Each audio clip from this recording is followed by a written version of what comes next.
So this episode of the podcast, we dive deep into snail-eating snakes or slug-eating snakes. My guest is Rain. He's been on the podcast several times in the past. We've talked about different breeding programs and breeding standards and things along those lines in the past. But today, we just dissect snail-eating snakes and what it takes to keep them. So if you're somebody who's always wanted to keep a pet snake, but really were disturbed by or didn't want to have to feed rodents or have rodents in your freezer, these may be an option for you, but this entire episode is almost talking you out of it because of how complicated and complex it is. So what I'll say is if you're somebody who's craving a very complex and sort of deep project, then this is a perfect thing for you to sink your teeth into. As you'll learn through this episode, keeping the snail-eating snakes is simple. It's raising the colonies of snails and really understanding how that works, which is where the complexity comes in.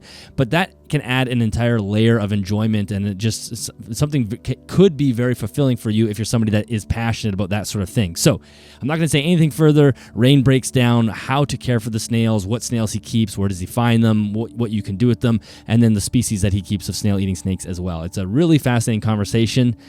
Enjoy. This podcast is all about improving your reptile husbandry. However, I know not everybody has the time or the money to go out and spend thousands of dollars doing custom builds. Thankfully, friend of the podcast, Josh Halter, aka the BioDude, is working hard to make better care more accessible. He makes turnkey bioactive kits for leopard geckos, ball pythons, tortoises, invertebrates, dart frogs, and the list continues to grow. He has spent years testing and perfecting these handcrafted substrates and dietary supplements to create the most effective products. If you visit thebiodude.com, you will see he is a proud supporter of both USARK and responsible reptile keeping, and there is an option to donate to either at checkout. Rain, welcome back to the podcast. Thanks for doing this again. Of course, bro. Hey, we're 4-0 now. Yeah. I'm looking forward to this one. This one is going to be, I think, quite a deviation from the other topics we've talked about. We're really diving into a specific group of snakes, and particularly what I love about this group of snakes is that they stay small, and for people who want to keep snakes but don't want to have to contribute to the rodent industry at all, or don't want to feel like they have to feed rodents or whatever it is, this is a really good option. So tell me, how did you get into snail-eating snakes in the first place? Like, where did this pop up on your radar? So we'll say, like, I don't know. I think it was 2004, 2005. I had a shipment come in from Indonesia, like just a small shipment that I piggybacked off of another order. And so, sometimes when you have to have a certain amount of money, you have to fill things with animals that you have never heard of, you're not familiar with, or you don't want in the first place. And so, like, back then I'm seeing these things, these names on here, and I'm like, I don't even know what this stuff is. Like, you know what I mean? And like, you try to look stuff up at that point in time and you're not getting all the results that you want. You might see something, it's not as the internet 20 years ago is not the internet of today. So, I go, and after everything is declared, I get my stuff home and I'm opening it up, and then I see, like, I got these two weird looking snakes in there. And this, like I said, this is from Indonesia, and these were Carinatus the killed. And so I was like, man, like, I don't even know what this is. Like, I'm not sure. So so now that this is also crazy because 25 years ago, most people didn't have cell phones with cameras on demand. And I'm not even sure when that camera hit the cell phone. So here was a task for me where I have to go buy a camera and snap a picture and then email it to someone. So that's the quickest way that I can get it to them, to email it to them.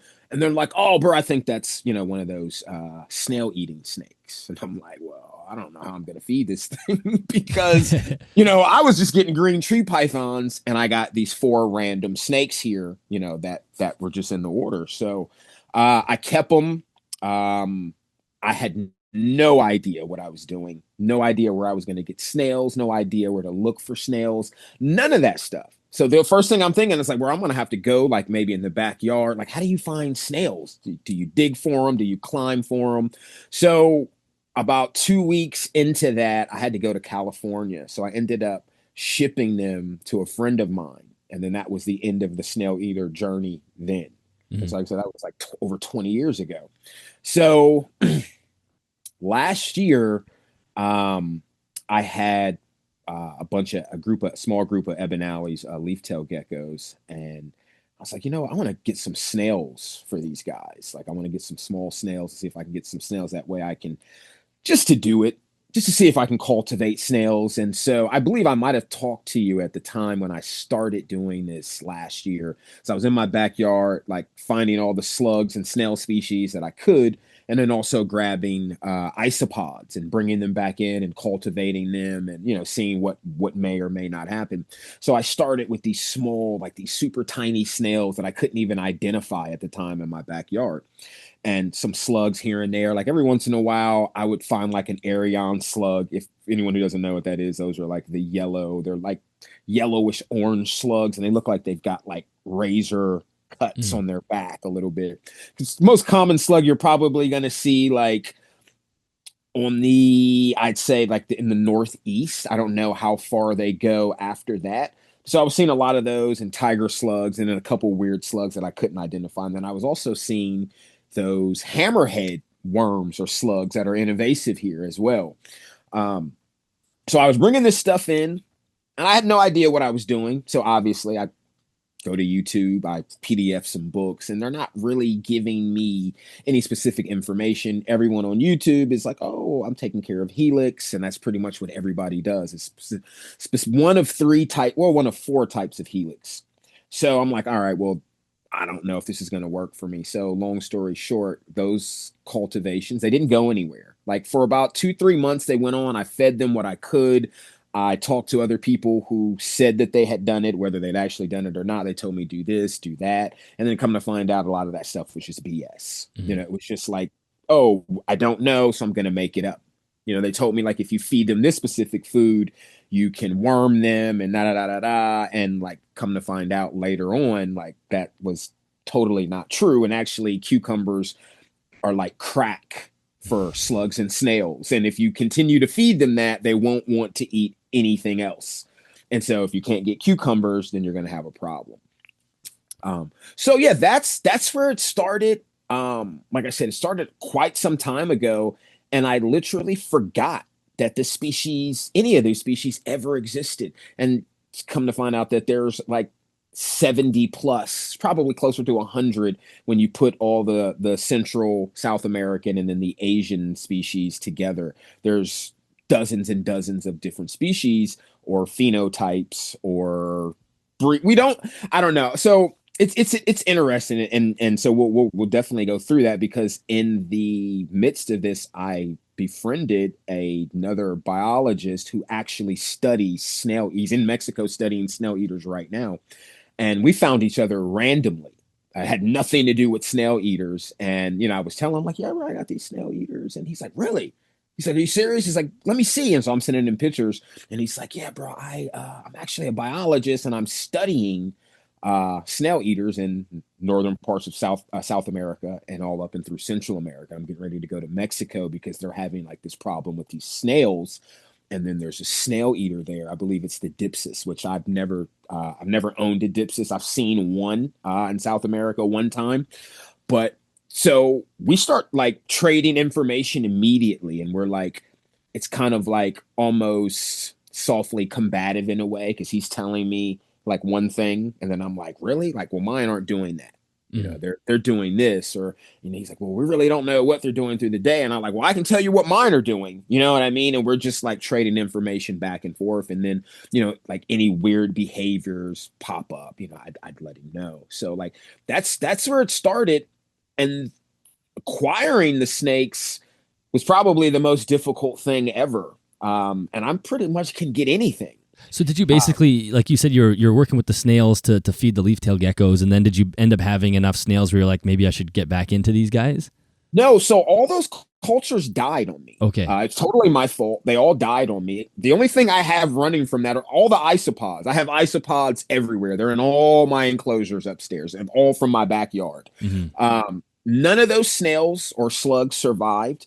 So for a while, I just didn't do anything, because originally the purpose for that was to provide extra calcium for my leaf-tailed geckos. Right. That was why I wanted to get into it. I really had no thought about snail eaters, really. Like I had when I was in Colorado, I saw a couple pop up. It's right around the time I met you, and I was like, man, I remember like those are cool snakes, but I don't know. I don't want to be trying to mess with snails and do this and that and the other because I really, at that time, I really wasn't sure. Your snails are they're not. I don't know if they're legal or illegal. I don't know. So I don't think anybody really knows because you read something and then you see something else and then you see websites that are so I just left it alone. But I would see them like, oh man, like Brittany Williams from Ivory Exotics would post them occasionally. Like this is a rare snake to see in captivity, but in the wild, it's everywhere. Like we could go to anywhere in Central South America where these animals they habitate or in Southeast Asia. And it's probably going to be the snake that I know it's going to be the snake that we see the most. Like when I was in Indonesia, like doesn't matter the weather, bro. Like it does, they're out and they're always hungry and they're always moving different sizes, but there's like 10 different species. So you'll find one, then you'll find another, you might find. So I think it's the snail problem is why we don't see them. Right. So yeah, all those cultures died. I hadn't thought about doing anything. And I'm really, to be honest, Dylan, I'm not really sure what prompted it outside of me. Like, they're going to shut this stuff down at some point in time. It's not even a matter of if, it's a matter of when.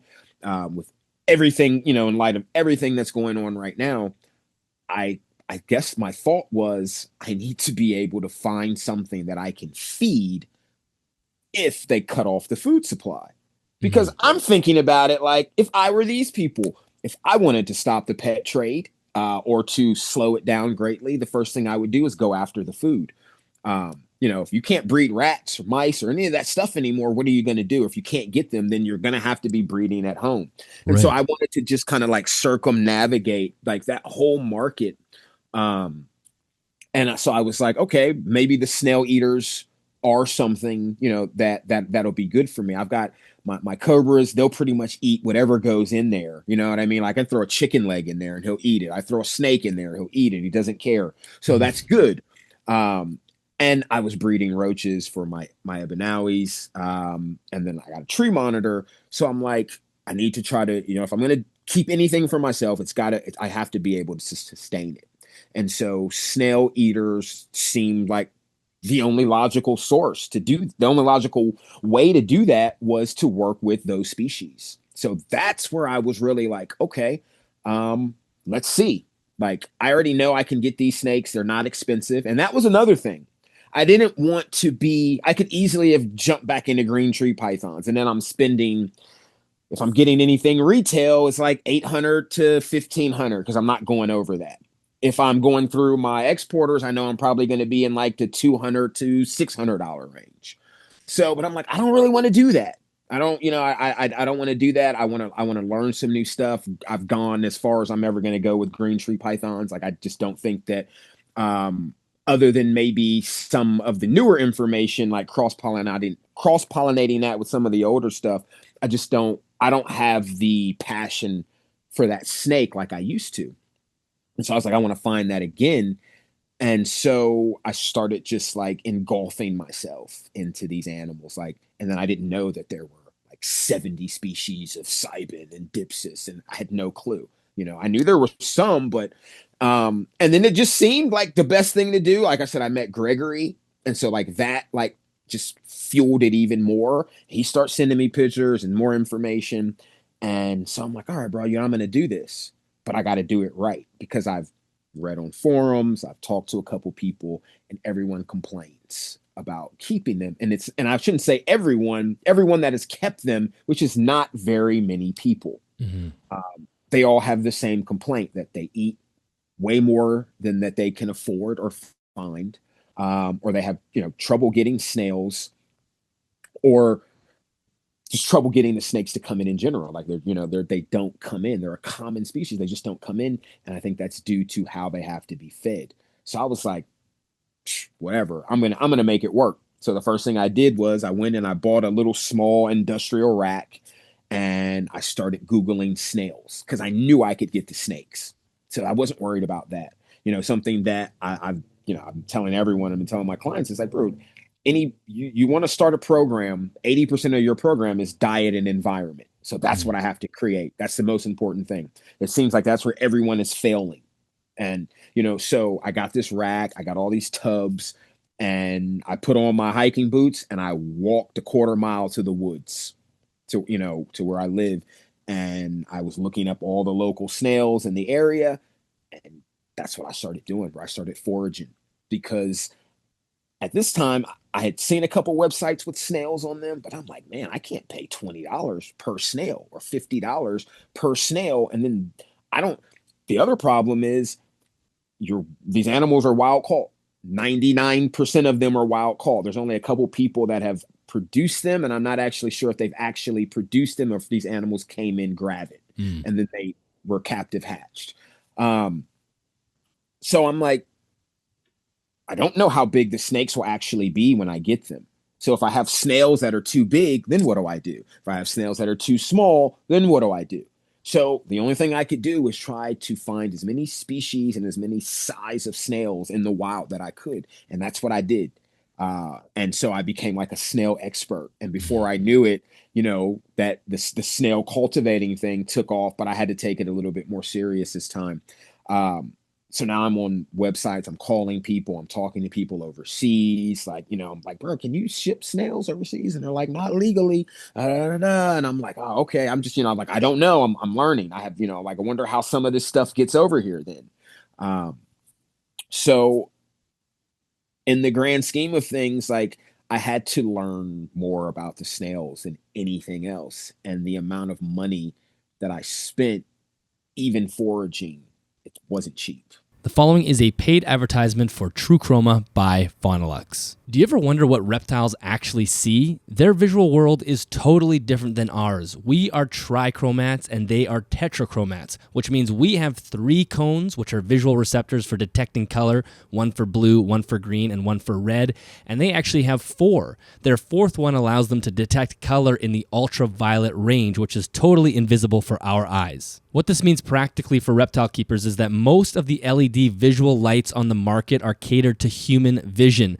We see it as bright white light because all 3 of our cones are being activated, but most of those products do not contain light in the UVA area, which means that for a reptile, it is not going to be white light because all 4 of their cones are not being activated. Who knows what they see, but it's not going to be that pure white bright light that we find so appealing. The Fauna Lux TrueChroma Spotlight LED is the world's first lamp to utilize trademarked reptile vision technology to cater to our animals. With a wide visible spectrum output, high color rendering, and natural proportions of essential UVA-1 light, your animal experiences richer colors, improved awareness, and better welfare. It is that simple. TrueChroma is laboratory tested, used in zoos, built to last, and they fit right into your standard ceramic screw-in fixture. It's precision lighting designed for reptiles, birds, and other exotic pets. TrueChroma by Fauna Lux, educated by nature.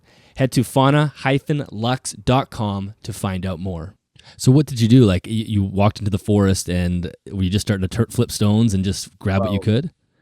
So listen to this, Dylan. So the first time I've been going hiking around here in different spots on the wildlife reserves for quite some time. I've put up plenty of videos of me doing that stuff. And I found, like, not looking for snails I found like a couple snails. And I was like, dude, I've never seen a snail this big in the United States. And it's like, wow, it was all sealed off and I put it down. And little did I know that to come back around, that those would be some of the species of snail. Those are mesos that I would be collecting. But I had no idea how to find a snail, none of this stuff. So I just went out, bro. Like I went out. I had like containers. I have snails in here. I have so many snails. I have snails outside, snails in here, snails upstairs. And so I went to the Dollar Tree and I bought a bunch of these containers like here. I bought a bunch of these. Just plastic, like Tupperware containers. Yeah. Yeah. $1.25 for 3. I drilled holes in them. I went out, I collected moss, I stuffed them with moss. And then I was like, all right, let's see what happens. And so the first day I went out, bro, I caught so many snails. I was like, oh, wow, this is great. Like I had 3 containers full, like probably 40 snails, and I was only out there for 20 minutes. So I was like, oh, bro, this is gonna be a piece of cake. I didn't have to go that deep in, so I felt comfortable. And I was also grabbing like decor to bring back for my enclosures and stuff too. So, I was like, all right, cool. So I start bringing all this stuff back, and now I got to figure out what I got. So I'm like taking pictures and sending it to people, or like trying to compare the stuff online. And it took a while to get like all the correct like species. And so I would go out like 2, 3 days out of the week. And so and mind you, I don't have any snail-eaters yet. I don't have any of these snakes yet. And I don't even know if I'm going to get them. Like, I know that I can. It's a possibility, but I have no idea if I'm ever going to even get one of these things. So, but I guess it didn't really matter, because the fascination for snails like took over like immediately. And these animals that I had, like, I remember pouring salt on slugs as a kid because I thought it was cool, it was like, man, like these are such fascinating, creatures, like the gastropod. Like I want to learn all about them. And it's like I said, I started getting all these books, and I would start going out more. And then I would start finding different species. And then I thought it got like to the point where I would like look up stuff, and I'd be like, all right, today's the day. I'm going to go out and I'm going to find this species of snail. And I would go out and I would find it. You know what I mean? Like I would find it. And so somehow I found out that people eat snail eggs. I knew people eat snails. I eat snails. Yeah. So I like I said, so now I'm like, okay, there's money in snails, like snail eggs. I know how to cure eggs. I'm a chef. I've cured plenty of fish eggs. Same process. I was like, so man, if I get some of these Licorum eggs and some of the Capellas and some of these Meso eggs, like man, I can sell them online just like $150, $250 for like a half, like a quarter ounce of snail egg. Yeah, bro. So I'm like, oh my God, like, this is great. Like, how big is a snail egg? Are they like much smaller than a fish egg? Vary by species, bro. Like I've had them lay eggs. Like all those ones I just showed you, all that stuff just hatched out. I didn't even know that they had laid eggs.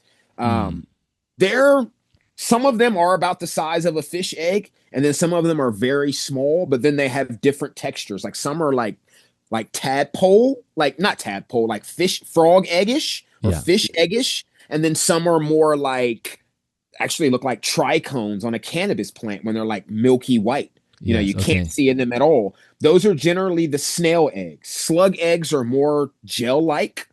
And they generally lay them sometimes in lines or in clusters, whereas it's like snails, it's either going to be like a clutch of them, or they'll like kind of dot them around. So yeah, let's see, at one point in time, I think I was telling you, bro, I had like, I don't know, maybe 7 or 8 species of snail and 2 or 3 species of slug here. Wow. So, and the rack just was full. It got to the point like I had to keep tubs outside because I had so many snails. And then I got on eBay. I didn't know you could buy snails on eBay. And when I found that out, so that's why I was like, okay, well, this is going to be my cushion. eBay is going to be my safety net. Because once it gets a certain temperature, snails seal up, and then, they're harder to find. They go deeper into the ground until, the weather changes. And so I was like, this is going to be my cushion. I'll bulk up on this, and, I'll buy snails. And yeah, I wasn't really thinking, because I didn't, I'm like, oh, I was just so excited that I found a place where I could get all different snails, all different sizes. And so I was like, man, so I start buying snails from eBay. And it's like 3 snails for $30 plus $15 shipping. That's a lot. Yeah. For 3 snails, that's 1 feeding. Right. So yeah, you can't pay for them off eBay to pay for your clutch of snakes or your group of snakes. So there's tons of people selling them. There's tons of water snails, but you can't use water snails, as I would find out later on. Like I didn't do this personally, but I would find this out. So I start like messaging the people on there, and I'm like, hey, I'm looking for like wholesale. Like I'll keep it real. Like, bro, I know you're selling pets, but these aren't pets. I need them for feeders and da. Some people are like, no, these are pets only, and then some people are like, yeah, bro, you're like, what's up? Like, what kind of deal can we work out? And I'd be like, well, look, bro, like, how many do you have? And they'll be like, well, I got 50. And I'm like, I'll take them all for Mm. $1 each, and Yes. then some people would be like, okay. And some people would be like, no, I need more. And so it got to the point where I just became like a snailer. And before I knew it, I was selling snails on eBay. And then, yeah. And I became the most popular person selling snails on eBay That is because hilarious. I was selling the snails, the wild snails that I was catching as well. And so Mm. no, everyone else, it was all Grove. You would see some Licorum on there, or some Potamus would come on there here and there. And those are like the big ones that you normally harvest eggs from. And those are the big ones that they normally, when you go to a restaurant, those are the ones they normally serve you.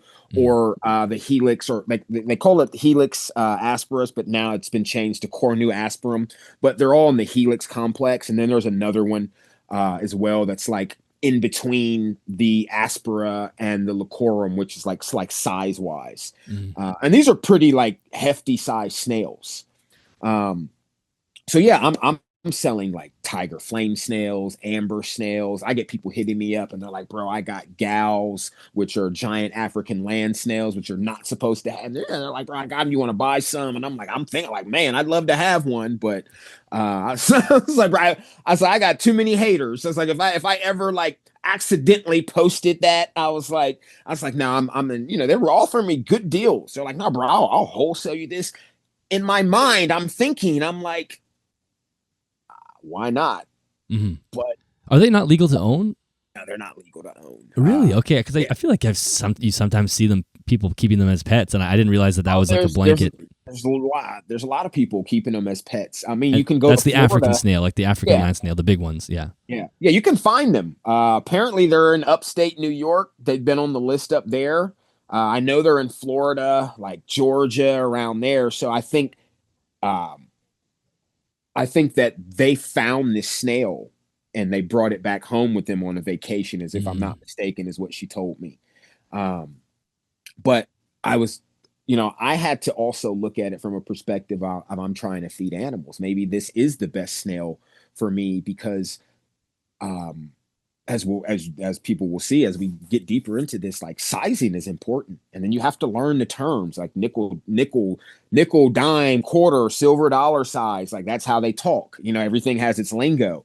So I'm thinking like, okay, well maybe would be the best one because the eggs are going to be the biggest, and then the babies are going to come out, and then that'll maybe save me some time. But I was like, but then how long is it going to take for this snail to get to the appropriate size for me to breed? So like that's another thing. Like, bro, there's so many factors, and I honestly I don't know how far. Like, I've tried to contact Brittany. I've only ever been able to talk to her a couple times at Ivory Exotics, but she just kind of like disappeared. So I don't know what she's doing, where she is, if she's okay, if she's not okay.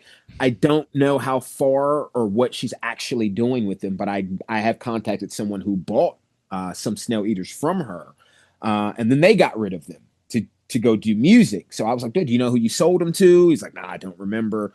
So there's like not a lot of people to even talk to, which makes it very hard. So like I said, I was lucky to find that biologist where he was selling red mountain boas on Morph Market. And I was like, I like that snake. And I just kind of was like, hey, I don't even remember how it started. And I said something. And I was like, well, I was like, bro, I'll trade you some Snail-Eaters. And if you wanted, and I was like, you're interested in Snail-Eaters? He was like, actually, I am. I was like, really? Because nobody else is. Like, that's hilarious. So that's how it started. But yeah, the amount of money that I put into it in the first month, I can tell you, was like $600 just on feeder snails. Just by buying off of eBay and just doing that. Yeah. And I probably had, I don't know. I didn't even have 100 snails. I probably barely had 60 snails from that money because they were just so expensive. But when I started selling snails on there, I mean, I was making a killing, bro. Like, and it didn't take long at all. Like, if you go look at my eBay store, like the ratings on there, 100% 5-star, like, all the items sold, like every rating is like, this dude's the best selection. Like, I'll always shop with him, you know what I mean? So I'm like, fuck it. I start selling my roaches on there, selling my isopods on there. But The snails was what did it. Like, So what were people buying them for? Are they buying them mostly for pets? I had people buying them for pets. I had people buying them. They were like, bro, do you know if I can eat these? People, like, I don't know. I'm sure maybe some other stuff. I don't know what the hell they were doing with them, but the most common thing was like pets. And I had a guy like my stuff wouldn't make. Sometimes like I'd go in and I'd get like a big haul, and I'd say like for me like a big haul would be like 24 snails, and then I'd hit him up and send him a picture, and he'd be like, "How much you want?" And I'd be like, 150. He'd be like, "It's in your Cash App." So then they would never even make it to eBay. Wow. And his process is, if I breed these snails in captivity, I can eat them. And that's probably true, because the parasites, which is another thing we'll talk about, the parasites generally, like everything has its own natural parasites, Yes. for decomposition and things like that. But most of like the worm that you hear about the most with the snail comes from a dog. It comes from dog shit. So when I was telling people, like specific people, like when I was harvesting from the woods, foraging in the woods, they're like, "Oh, okay, so you know what to do. You're not just getting them." I'm like, "No, bro, you gotta like." I mean, I know people walk their dogs in the woods, but it's not as much as like if you were finding like I live in the mountains, so people are walking their dogs up and down these streets. I've never seen any of those snails down here, but I've definitely seen some decent sized slugs on the sidewalk. Yeah. So if I were to collect those, then there may be a quarantine, or there's going to be a quarantine process, because now I don't know. But sometimes I've learned you can actually see the parasite inside of the gastropod. So that helps out a lot too. But going further into my journey, then I would learn that there is a such thing as snail wormer. And so then I would start buying snail wormer and worming the wild caught snails. But then you have to watch out for, just like in the reptile world, somebody send you something with nido. Somebody could send you some snails that might have snail mites, or that could be at the end of their life cycle, which I've just found out recently. I had no idea. Like every time I open the lid to my copeas, like they're being eaten from the ends, like every day. Like I'll open it up, and then you'll see these oval, like a perfect oval shaped bug, and I can't identify them.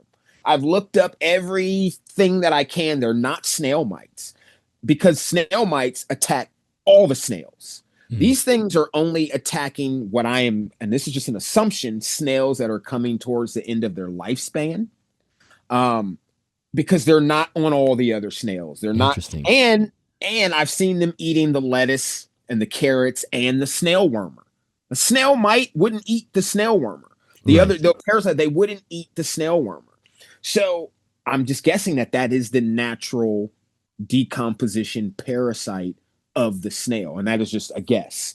Because like I would lift my stuff up, look in there, like, fuck, like every day, like, oh my God, like I'm going to have to order more snails. There's like 3 snails in here, and their shells are completely empty. And there's dozens of this whatever it is on there. So I pick them up, throw them out, try to scoop out all that stuff. I'm like trying to figure out how I'm going to do this. I think like, okay, I figured it out. Eventually it was too wet. And that was, I guess that was kind of prompting some things. So I moved all the snails to where all the millipedes, and that's a whole nother story, how I started getting millipedes. I collected snails because I started selling millipedes online. Like, it's hilarious how how deep a rabbit hole can go. Hey, like you just like, I'm just going to go into the woods and find a couple snails. And then like a couple months later, you're like top eBay seller. I never caught a millipede on purpose before in my life. And now I can literally take you to where the millipedes are. And like, no, bro, just pull that whole bark back off that dead tree, and there's going to be tigers. And I can tell you the exact species that will be in that particular, like when you rip off the bark of dead trees around here, you're going to find mantle slugs, you're going to find flame tiger snails, and you're going to find millipedes. That's what you're going to find every time. If you want the other ones, you're either going to be lifting up leaf litter or flipping rocks, or you're going to be at the base of trees looking for mesos. Like now, I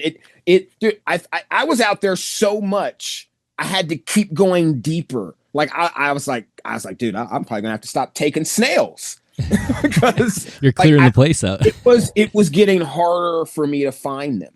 But I had such this demand for people wanting them, and I needed them as well. And then they were so expensive So I'm like, well, I was like, I'm gonna make my money. I'm gonna make my money, get my snails, and figure out, how this whole snail thing works. I'm gonna get these things breeding, and I did, and I got all that stuff Because I going. guess once they start captively breeding, then you don't necessarily need to be going into the No, woods every no, couple of days. no, you really don't need to go back out there after that at all. The only, I was just out there because people wanted to buy snails, and Right. I was just like, snails were everywhere. There was like in the beginning, there was like no shortage of snails. But what I really think happened is it stopped raining here. It normally rains here a lot, and we haven't really had like this is the driest summer we've had. Mm. I think that's what it is. But in upstate New York, my homegirl is up there, and because I get some from her, and she's literally every day showing me buckets of snails and Arion slugs, and she's catching different every single. Because now she's selling snails on eBay, because of me. Like, and now every day we're talking about different snails. She's like, "Oh, I'm so glad I got somebody to nerd out with and talk about snails," and so. Um, yeah, bro, it was definitely, I never would have expected that. But like I said, financially, like, I was like, I can't afford this financially because my plan was to have like a dozen snail eaters. Financially, I'm doing the math on how many snail eaters each snake needs. It's a lot. Right. It's, And if you're it's, buying it's, them it's, at retail, if, you could never do it. and here's the thing, Dylan, in order to do this properly, you're going to have the snails at least 2 years in. You don't have a choice because you're gonna need that first year just to breed and just to learn how long it takes for them to get up to size. You have to take care of, listen, people, whatever you put into your animal has to be having something great put into it as well. So Mm-hmm. if your feeders are eating trash, your program is trash. I don't care what you paid for this, whatever the snake is, and whoever you're getting your stuff from. If they're on a shitty commercial diet and that's what they're feeding their rodents and that's what you're feeding your snake, then it transfers over. Like, now I have to buy carrots, cucumbers. Then you figure out what they like and what they don't like. They don't like apples. So you buy apples. They don't like apples, but millipedes like apples. So, okay, there we go. So, yeah, carrots, cucumbers, lettuce, spinach, like different types of things. Like, then you have to buy the cuttle bone for the calcium because, like, I make my own calcium here, but you can't give them that because I add vitamins and things to it that they can't have. And then it's like over processing for their system. And, they have to have it. And so this is also how you're passing the calcium on to your animal. Right. Like, you can't dust a snail in calcium. So I know some people are probably going to think that. And I know that because I had people who were all like, I would post and they would be like, oh man, if I get some, I'm going to feed them water snails. And I'm like, you can't do that. The bacterias are different. Those snails. The only relation that they have is that they're snails, but one's in the water and one's on the land. It's totally different. You can't do that.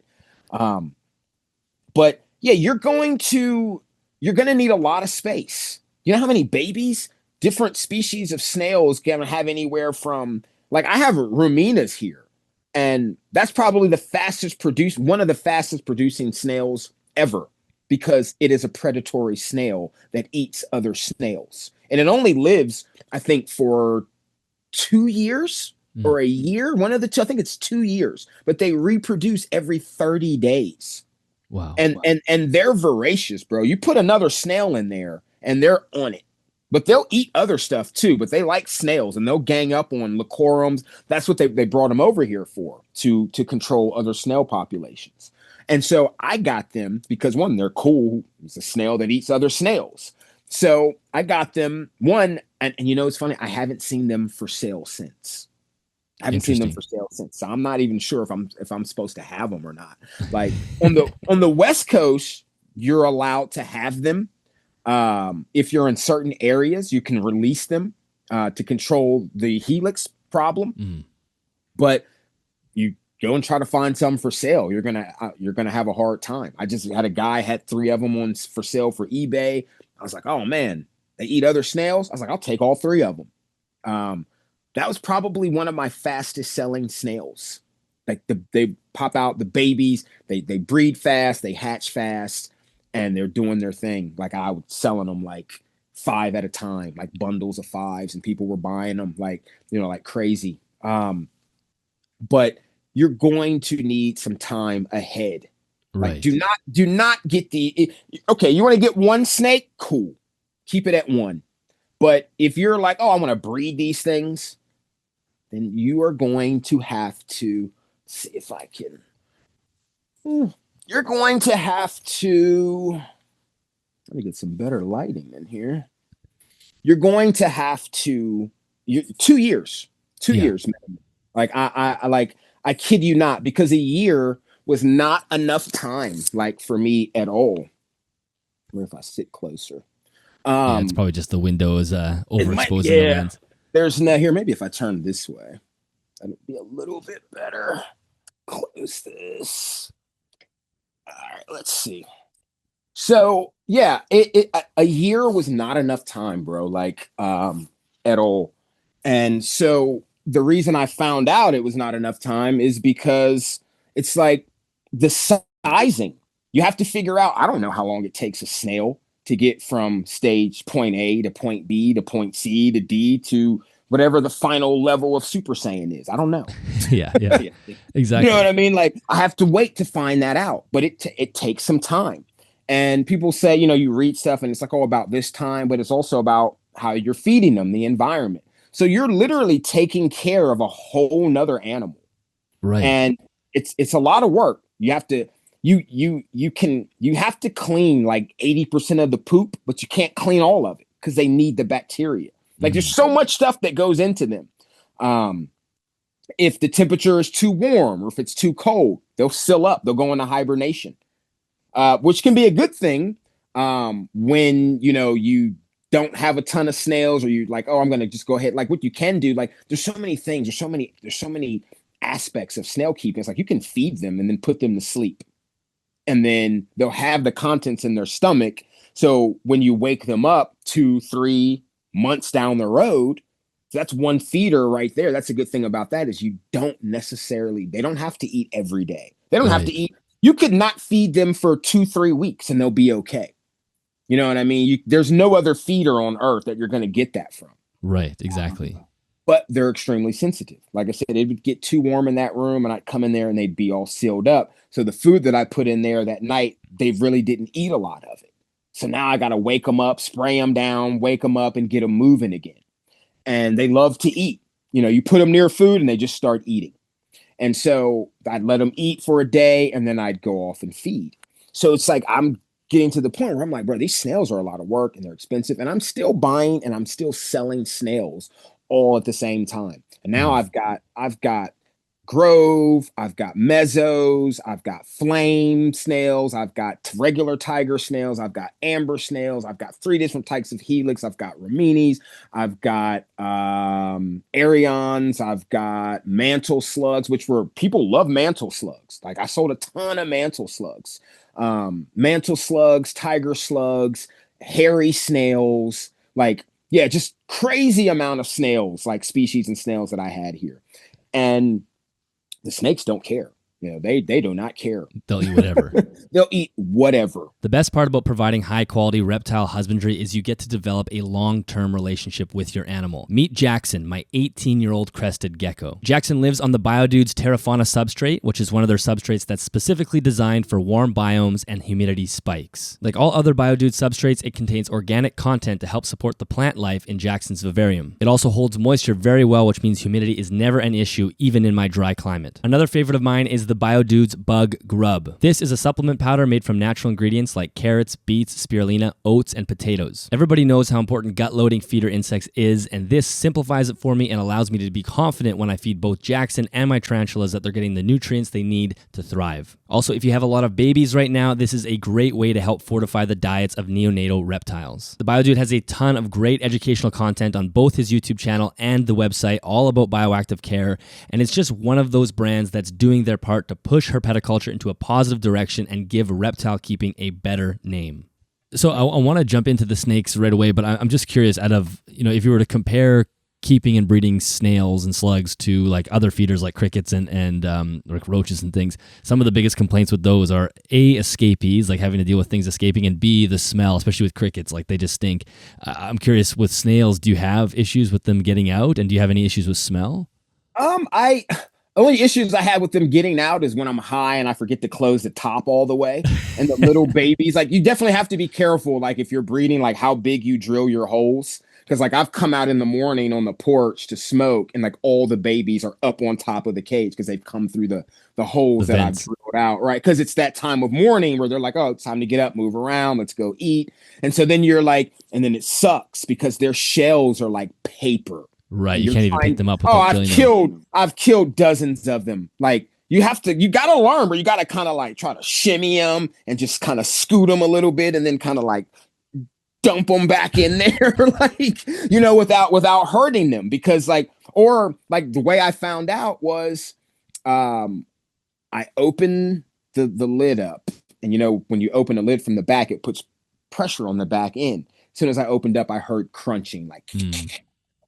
Oh, fuck, and I lifted it up really quickly, and all the baby snails were lined around the thing because they could fit inside where the bigger snails couldn't. Right. And yeah, so and snails are not as slow as people think, bro. You turn your head for a second, bro, and they'll be everywhere.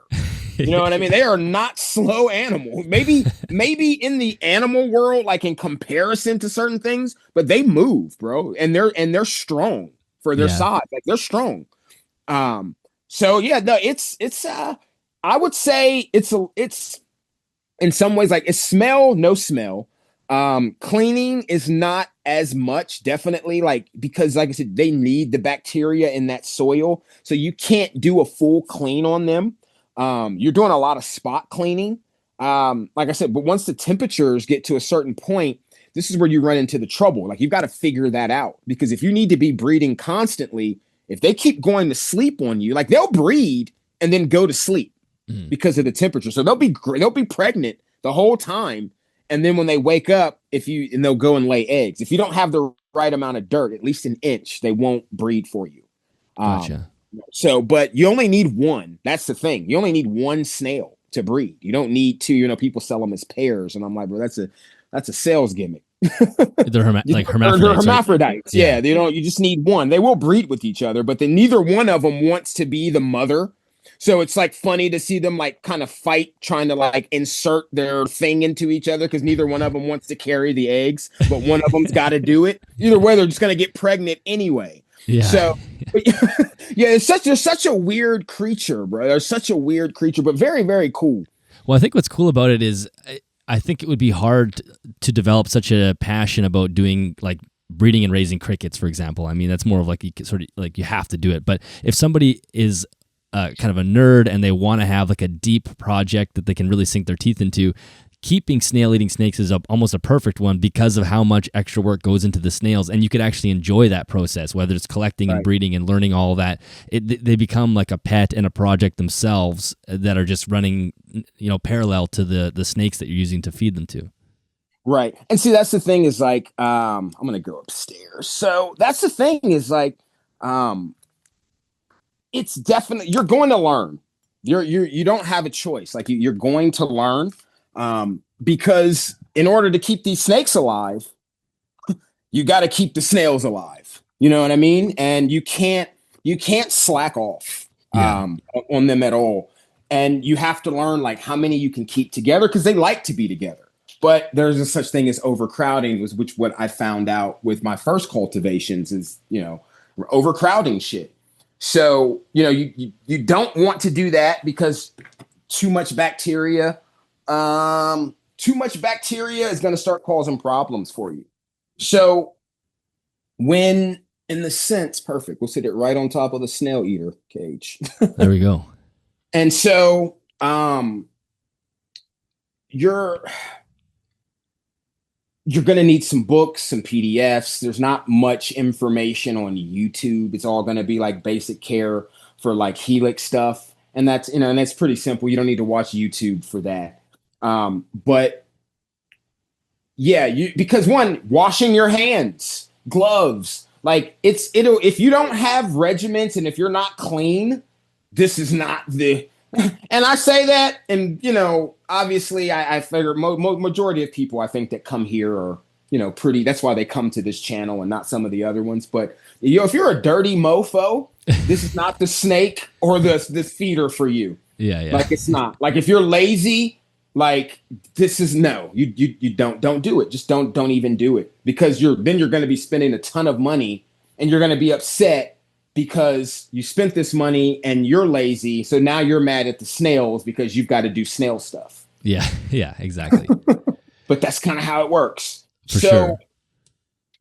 But yeah, no, it can be a fun thing. It's lucrative. If you can do it right. Certain states have different laws about like selling snails to restaurants. You can't sell live snails, but there's money there in snail eggs. Obviously, like I just said, like I made a few $1,000s, no joke, on eBay in like 90 days selling snails. Like I made like $3,500 selling snails. Wow. That is amazing. All free money too, because it was all wild caught snails. From outside, just a couple hours of labor. Or just a couple hours of labor, bro. Sometimes I go out there for 15 minutes. That's crazy. Go out there, catch snails. Like the video you'd see me when I was when I had the rat snake, like I had already caught my snails, like caught that snake, and then I went and I was like smoking. Well, I was smoking a blunt in the video, so like I was on my way like back home, in that video. So because I was like, I'm not even gonna be out here that long today. Yeah. So because like cool. some days are better than others. Like especially you go out after a nice rain, they're going to be everywhere. It's not going to take you long. So. Right. So then, so I want to get into the snakes, but quickly, do you want to talk about the millipedes? Because you had mentioned the millipedes. I'm wondering if this how does that fit into this story? So yeah, I get on eBay and I'm like, damn, people are selling frogs, fucking tadpoles, like everything on here. I did not know this stuff was on eBay, or like at all. I swear I didn't know any of this stuff was on eBay. I don't get on eBay. I bought a phone off of eBay one time. Yeah. That was it. And no, bro, they got like green tree frogs, tadpoles, water snails, land snails, bug stick insects, all kind of stuff on there. And so different types of millipedes. So one day I was out looking for snails and I saw a millipede coming down the tree. And so I saw on there, I went to somebody's thing and it was like 20 sold. I said, oh, hell. Yeah. I'm getting those. Yeah, let me put my stuff on and go out here. And I had no idea how to find a millipede. And I went out. Obviously, I'm still going to be looking for snails and slugs. As I'm looking for snails and slugs at the base of a tree, I look up and here's a millipede coming down the tree. So I'm like, okay. Grab him, throw him in the thing, and I go further. And so then I probably could have Google searched this, but I didn't. Decaying matter. Like, so I come across this tree, and this is when I figured it out. I come across this tree that's been laid out, and you could see the separation from the bark to the foundation of the tree, the trunk.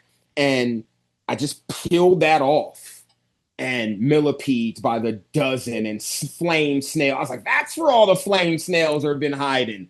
And so I just like grabbed all that stuff up, put it in my containers. And was like, well, like now I know how to catch millipedes. And so I put the millipedes online. I have millipedes going out on Monday.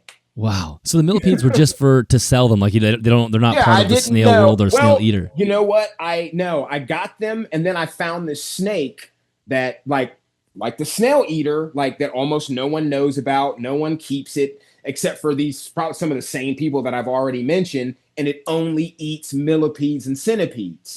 Yes. And it was $50. And I was going to get one.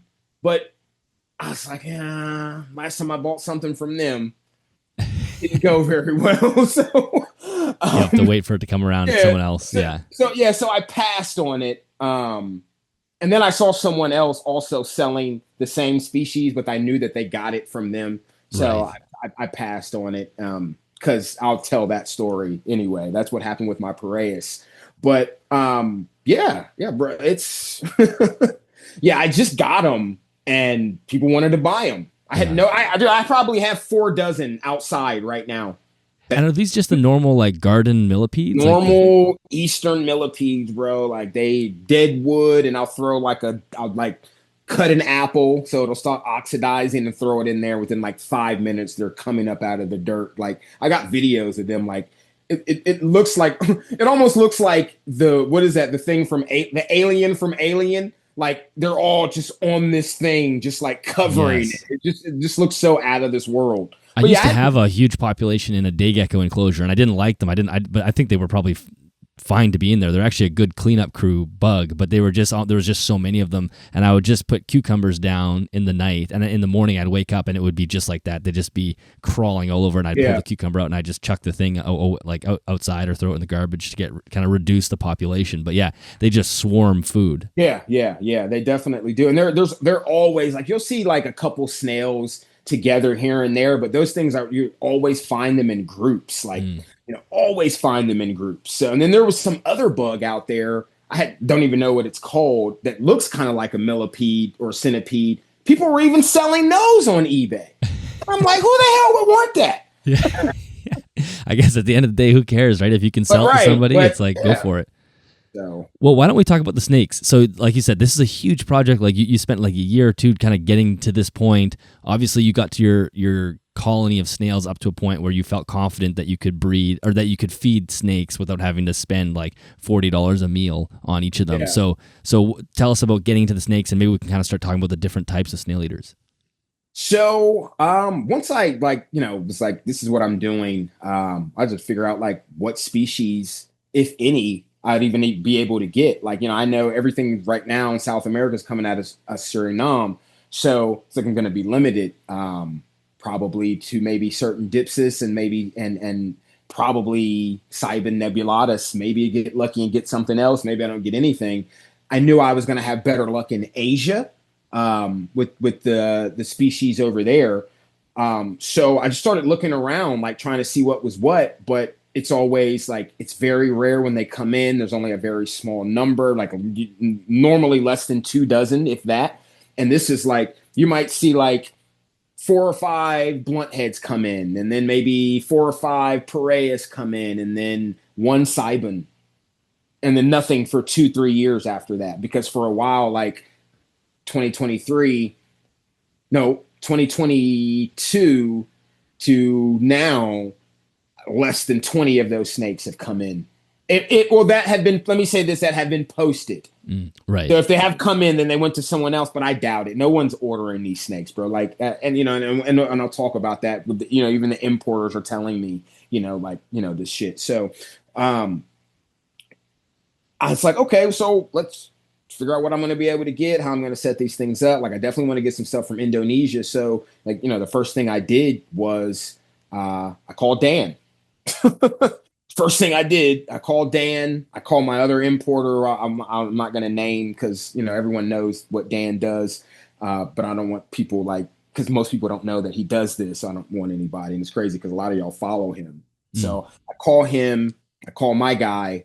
And then I have another source. So I've got like 4 imports that I'm either going to piggyback off of, or I'm going to get like a small private one. So Dan was the first person that I talked to.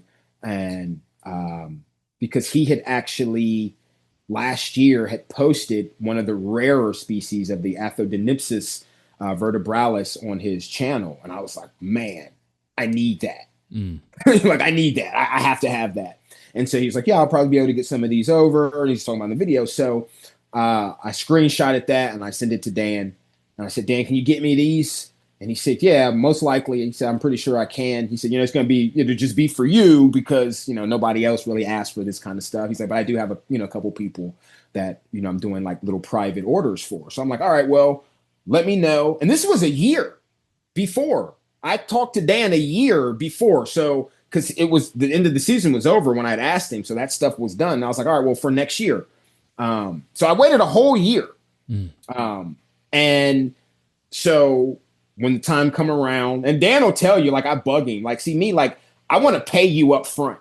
But Dan, he's like, I don't even know, what the price is going to be. And I'm like, bro, I don't care. Just let me send you something that way. Cause I know how people are. I was like, I know people BS. Oh, I want to buy something. And then when you get it, they don't. And I'm like, no, that's not me, bro. I just want to give you the money because I spent a lot of money And it's not that I might not want it. It's like, damn, I forgot. I spent the money. All right, give me 2-3 days, and then I'll get you. I'll get the money. Don't worry about that. Yeah, yeah.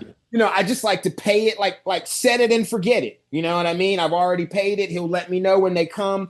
But the reason he didn't want to do that is specifically why I'll tell you. So a year goes by, and season's up. So I contact Dan, and he's like, I was like, Barry, you think you'll be able to get any of those things from him? He's like, yeah. When I get back to Thailand, I will let you know. I should be able to get some permits for you. So I was like, all right, cool. So next day he hits me up. He's like, yeah, bro, I got 15 permits, 5 for 3 species. He's like, how many do you want? So I told him, how many that I wanted. And so he's like, all right, I'll let you know. But mind you, he doesn't have the animals. They got to be sourced. Right. So unfortunately, Dan wasn't able to get any of the Malaysian snail-eaters for me, unfortunately. And they were already protected, but they weren't restricted. Now they're protected and restricted. So I won't be getting any of them at all unless that legislation changes on the Malaysia end. So my other export didn't fall through. We're actually still kind of waiting on it to see if it may or may not happen. I don't think it is at this point.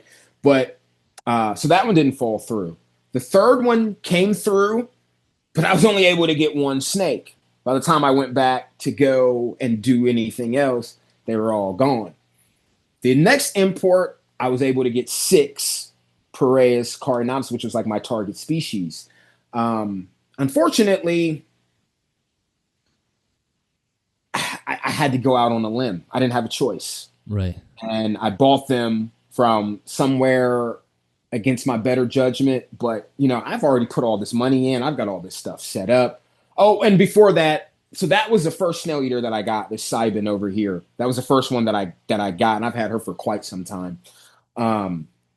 Like towards the beginning of this year. So almost a year, in a few months, almost a year.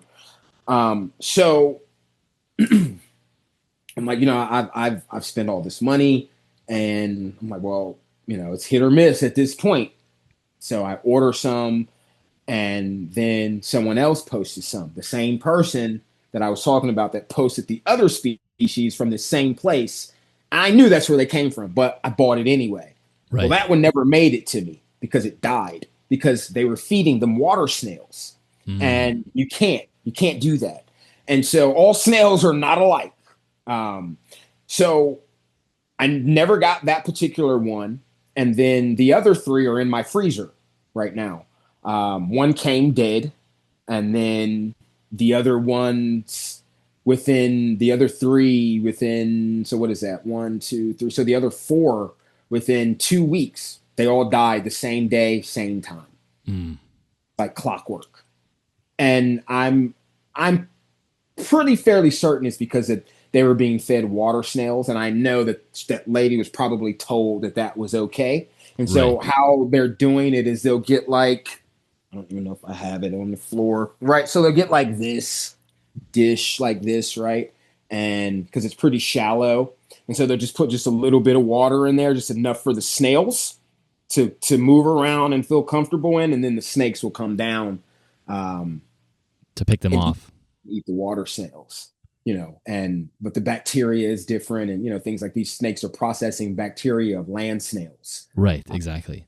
And not water snails. So all of those died. So that was hundreds of dollars, down the drain. And they're really not even big enough to feed to my snake, my cobra. So, but whatever, little snack, I guess. So my target species was like out the door.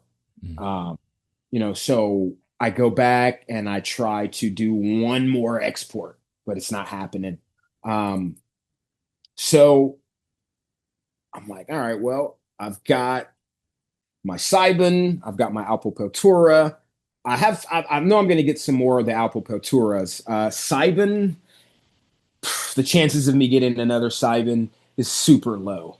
It's possible, but it's low. And like I said, this is an extremely common snake in South America. It wouldn't be hard for me to go and find one myself within 10 minutes of being out there.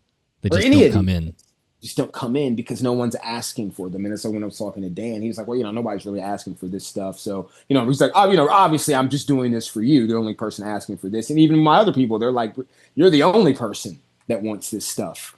But we'll try it and see. And like I said, so in the end, I did get a decent amount of snakes. But like I said, I also lost a good amount of snakes as well. So I didn't want to let that discourage me being in the reptile world for as long as I've been in it. I know that, that happens. Unfortunately, you get things in and they die on you the next day and it sucks. So the only thing I could do was just focus more on learning about the cybin, learning about, the other snail eaters, the Alpopelturas, and like eventually I'll probably get some more Carinatas. I'm sure that I will. And so I just started studying them and learning the behaviors more about the animals. Like it wasn't necessarily, I don't want to say it was, what made it difficult is the fact is that nobody wants them. These animals are not hard for these people to get. I know I keep saying that they're not hard for them to get in anywhere, Malaysia, any part of Indonesia, Central South America. It's just they see them and they keep it moving because it's probably $1.25. Yeah, so there's no profit for them. It's not so much of a profit for them, and then even on a wholesale, it's probably a $60 snake. I mean, I know I overpaid for that cybin, but I haven't seen one since. It's been almost a year. Right. You know what I mean? I paid a few $100 for it. That's the most expensive snail-eater that I have, next to the Alpopelta, which was probably $50-$60 less than that. But see, then also, and I'm not going to say that on camera just because then people are going to think that that's how it goes, and it doesn't go that way. But what I paid with some people is not on the retail end, was a lot cheaper. I'll just say that. I'm not going to say the number because, I just don't want people to go to certain people and be like, oh, well, so-and-so, said this price and that price because maybe that was my price. Right. Exactly. You know what I mean? So I don't know, because I have clients like that. I could sell you to the same animal for a different price. Yes. Yeah. You know what I mean? So, for sure. Yeah, especially if I don't like your ass. Exactly. But yeah, so I just kind of engulf myself in making these enclosures the best that I can. So can you tell us a little bit about the kind of the husbandry, like how different is it between the two species and kind of how do you set them up? So the husbandry it's pretty similar. I could probably cohab them if I wanted to, honestly. And it's if you've kept anything from Indonesia or an emerald tree boa or your I don't know if you have a BCC or a BCI. Yeah. But that's what it is. The cybins are nocturnal. I have seen some weird behavior. Give me 1 second. I got clients texting me. I have seen some weird behavior. I meant to tell him not to do that while I was doing this. Yeah, you could take a couple seconds here to. But just so I can. All right. So I've seen some weird behavior just like during the day, but then it and I'll explain that just a little bit afterwards. But so as you see, I'm keeping this girl's in a grow tent, and it's a 3x3x2. Plenty of space in there for her. I could put a green tree python in there and it would be fine. I could put an emerald tree boa in there, it would be fine. I could put my scrub python in there and it would be fine. Mm-hmm. It's Indonesia. Sorry, this is Indonesia, Suriname, Indonesia. I'm pretty much keeping them exactly the same. So high humidity, that the 80 degrees or between 70 and 80 type thing. Yeah. The only difference in keeping between the two species is that. So my friend Gregory, that we were talking about the behavior, and he's like, oh, it's a nocturnal an arboreal species. And I'm like, man, I'm going to be honest with you. I would argue that it's not an arboreal species. Like, I know arboreal species, and that is not an arboreal species. This Alpopeltura boa, that is an arboreal species. This thing's never on the ground. Never on the ground. That little girl lives on the ground until it's time to eat, and she doesn't necessarily have to go up to catch a snail wherever she finds it. And as soon as she's done, she goes back under, either the pond that's in there or one of the logs that are in there. I don't know. Me personally, I don't consider that to be arboreal. I don't even consider that to be semi-arboreal, but that's just me. That is just a snake that comes out. Any snake will come out and then go up in if there's food up there, it's going to go up there. So I'm not going to say because I saw a snake eating a mouse in a tree that it's arboreal. Right. So I'm going to argue that these are not arboreal species in any way, shape, and form. But that's just me based off me keeping this snake does not chill up in the trees all day long, like green tree pythons or emerald tree boas or Amazon tree boas or even my scrub python is in the tree right now. Right. And this is considered a semi-arboreal snake. That snake's under the water dish. Mm-hmm. Interesting. So this snake, this Alpopelter boa, this is looking dead at me, is you got the right branches in here, bro. You'd think it got out every time. The Piraeus, I'm not sure what they're supposed to mimic. The only thing that comes to my mind is like a cocoon, like some type of cocoon or something like that. And I've got a picture that I sent you. So if someone were to see that, they would see why I would think like it kind of looks like maybe a cocoon or like a mantis, even like a mantis nest when they're kind of curled up like that. Whereas the Alpopeltura, he's just out like a stick, like all day. He's like never curled up unless they're like in a defensive posture and then they'll spiral up. Mine have never done that. This snake also has the same behavior where it'll curl up. She's never done that once. What she will do is if you shine that light in there, she'll stop everything that she's doing. And like they're so quick and they're so fast. Like I would argue, I would put the intelligence of this snake up to any other snake. And I just did a podcast about venomous, talking about how intelligent cobras are and scrub pythons are. These snail-eaters are the most. I've had hundreds of species of animals, reptiles and amphibians. I've had at least 400 or 500 green tree pythons alone. I've had dozens of cobras, dozens of scrubs, and you've seen me. I've had wall to wall, all kind of shit. These are absolutely the most intelligent snakes that I've ever owned. Really? By far. I would not have expected you to say that. By far. And anyone talking that snakes are blind as a general statement, that is total BS. I've never believed that anyway, but I'm not going to say that some snakes don't see better than others. And some, you know what I mean? For sure. But it's always been a generalization that snakes are blind. Or not blind, but they don't have very good eyesight.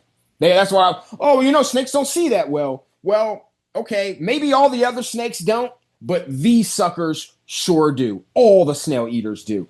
It's all, and during the day and during the night, there is no separation between the visual aspect of how this snake right now, I wish if we were on my phone, I could show you. Like if I was filming this from my phone, because I could flip the camera around and show you. This snake's almost like a dog. When I open this tub up, she doesn't do that. I'm just now getting to the point where I can feed her by hand. But normally, like she'll see me coming and she'll stop doing what she's doing and she'll just give me that look. And then like she's so smart. If the light goes off, like because I'll come in here with my camera light on. Yeah. If it goes off, like say I'll come in here and I'll catch her and she'll see me and she'll stop. If I turn it off even for a split second, that snake's gone. Gone. So it'll say frozen with the light on. If you give her half a second, frozen. She disappears. Yeah, like yesterday it happened. Like I the phone slipped down a little bit and I put it back up. I was trying to film her. I was trying to send you a video. And that's why I didn't send it to you. The phone slipped, I put it back up, dude. I couldn't find her. She was gone just that fast. Yeah. Just that fast. Whereas the Alpopeltura, I open this guy's cage up, and if he's under a leaf, this dude sticks his head up and he starts coming to me, not away from me, not trying to get out. This is a wild caught animal that is not even a year old. This snake's about this big. And he literally will pop his head, or she, I don't know, pop his head out and come directly to me. That's same way people who have trained monitors, like my tree monitor wants nothing to do with me ever in any shape and form. I come in here and he's side-eyeing me like, yeah. I was just about to get some water till you came in here. Yeah. But no, extremely intelligent, extremely blind by no means. Well, if you think about it, I mean, when you look at I mean, maybe I'll get you to talk a little bit about how they look, because when I think of a snail eater, I think of a kind of this huge like head with quite large eyes. And if they are eating snails, which they obviously are, they have to have the ability to pick up on things that are moving quite slowly, which I'm sure takes actually quite a lot of visual input, because if you don't have a very good eye, if something's moving slowly, as far as you're concerned, it's not moving at all, where they need to actually hone in on things that are just kind of crawling around. And, you know, a snail on the rainforest floor probably doesn't, I mean, good luck finding that even for us, right? You got to be really digging for it. So that's probably goes to why they have such good visual acuity. And then, you know, I don't know, maybe this is just not true, but typically when animals have a higher level of visual acuity, that goes along with intelligence as well. Yeah, I will agree with that to many extents. And I can tell you, like, these snakes are, and they're brutal, bro. They're brutal. Like, I got cobras, I got scrubs, I've seen all kind of stuff, dude. I've seen bear ripping stuff apart. You know, I've seen all kind of stuff. Like, but it's so calculated, bro. It's like it's premeditated, bro. It's like they're like murderers, man. Like, it's like, no, seriously, like, you put a snail in here. Like, don't get me wrong. I know people are probably like, oh, you put anything in you know, when a snake is hungry, it's gonna eat. I'm not arguing that at all. My cobra is a maniac, especially for reptiles. Like, he goes way more crazy for snakes than he does for birds or for rodents. But I mean, it's like they want to kill, like, almost like, bro, it's crazy. Like, I could probably put a mouse in here, and because it's during the day, my scrub python won't even mess with it. These things are more like cobras. Like, that cobra will eat any time of the day. These snail eaters will eat no matter the weather, no matter the temperature. Doesn't matter where the sun is or where it isn't. They do not care, and they do not stop eating. Like, they will eat every snail. They will eat themselves to death, and their metabolism can be compared to a cobra, but it's even faster, because they're basically eating like sludge. They're eating like goop. Yes, you know, when you look at it, the digestion on that is like, half the time you can't even see the lump in them. And these are thin snakes.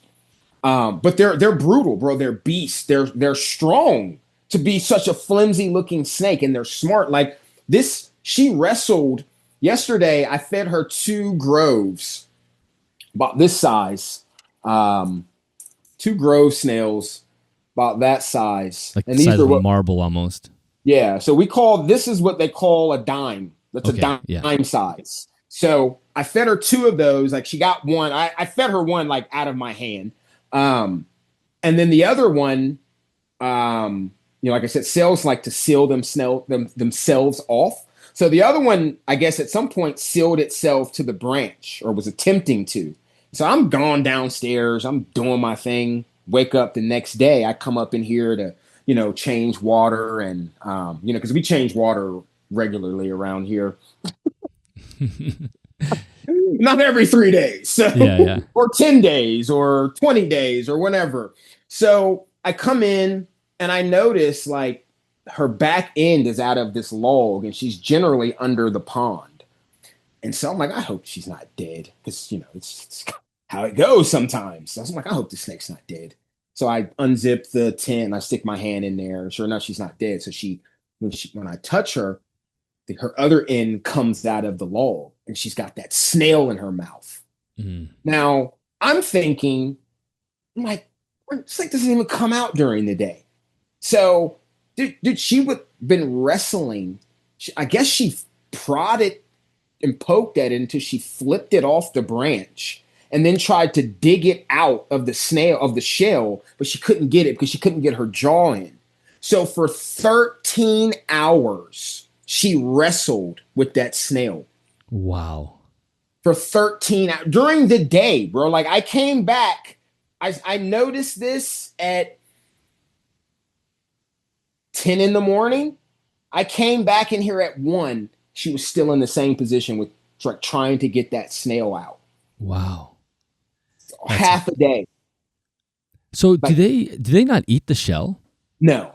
Oh, they don't eat the shell. I thought they crushed the shell and that was part of their calcium. No. Yeah. So all the calcium that they're getting is coming from the snail itself. Okay. So obviously Yeah. it's not a very calcium rich meal, I'm sure, because there's no bones or anything. So that's why they have to eat so much, or part of the reason. Right. They're probably the snails are generally getting calcium from either something specific they're eating in the wild, varied amounts of calcium, or other snail shells. And so when snails die, they'll go and eat the shell for calcium. Gotcha. But I'm I'm not a snail expert, so I don't know like how much calcium transfer. I don't think anybody knows that. How much calcium actually transfers over what percentage. Like we have like crude fat, protein, this percentage, da da da da da, like on your feeder labels. But for a Yes. snail, nobody knows that.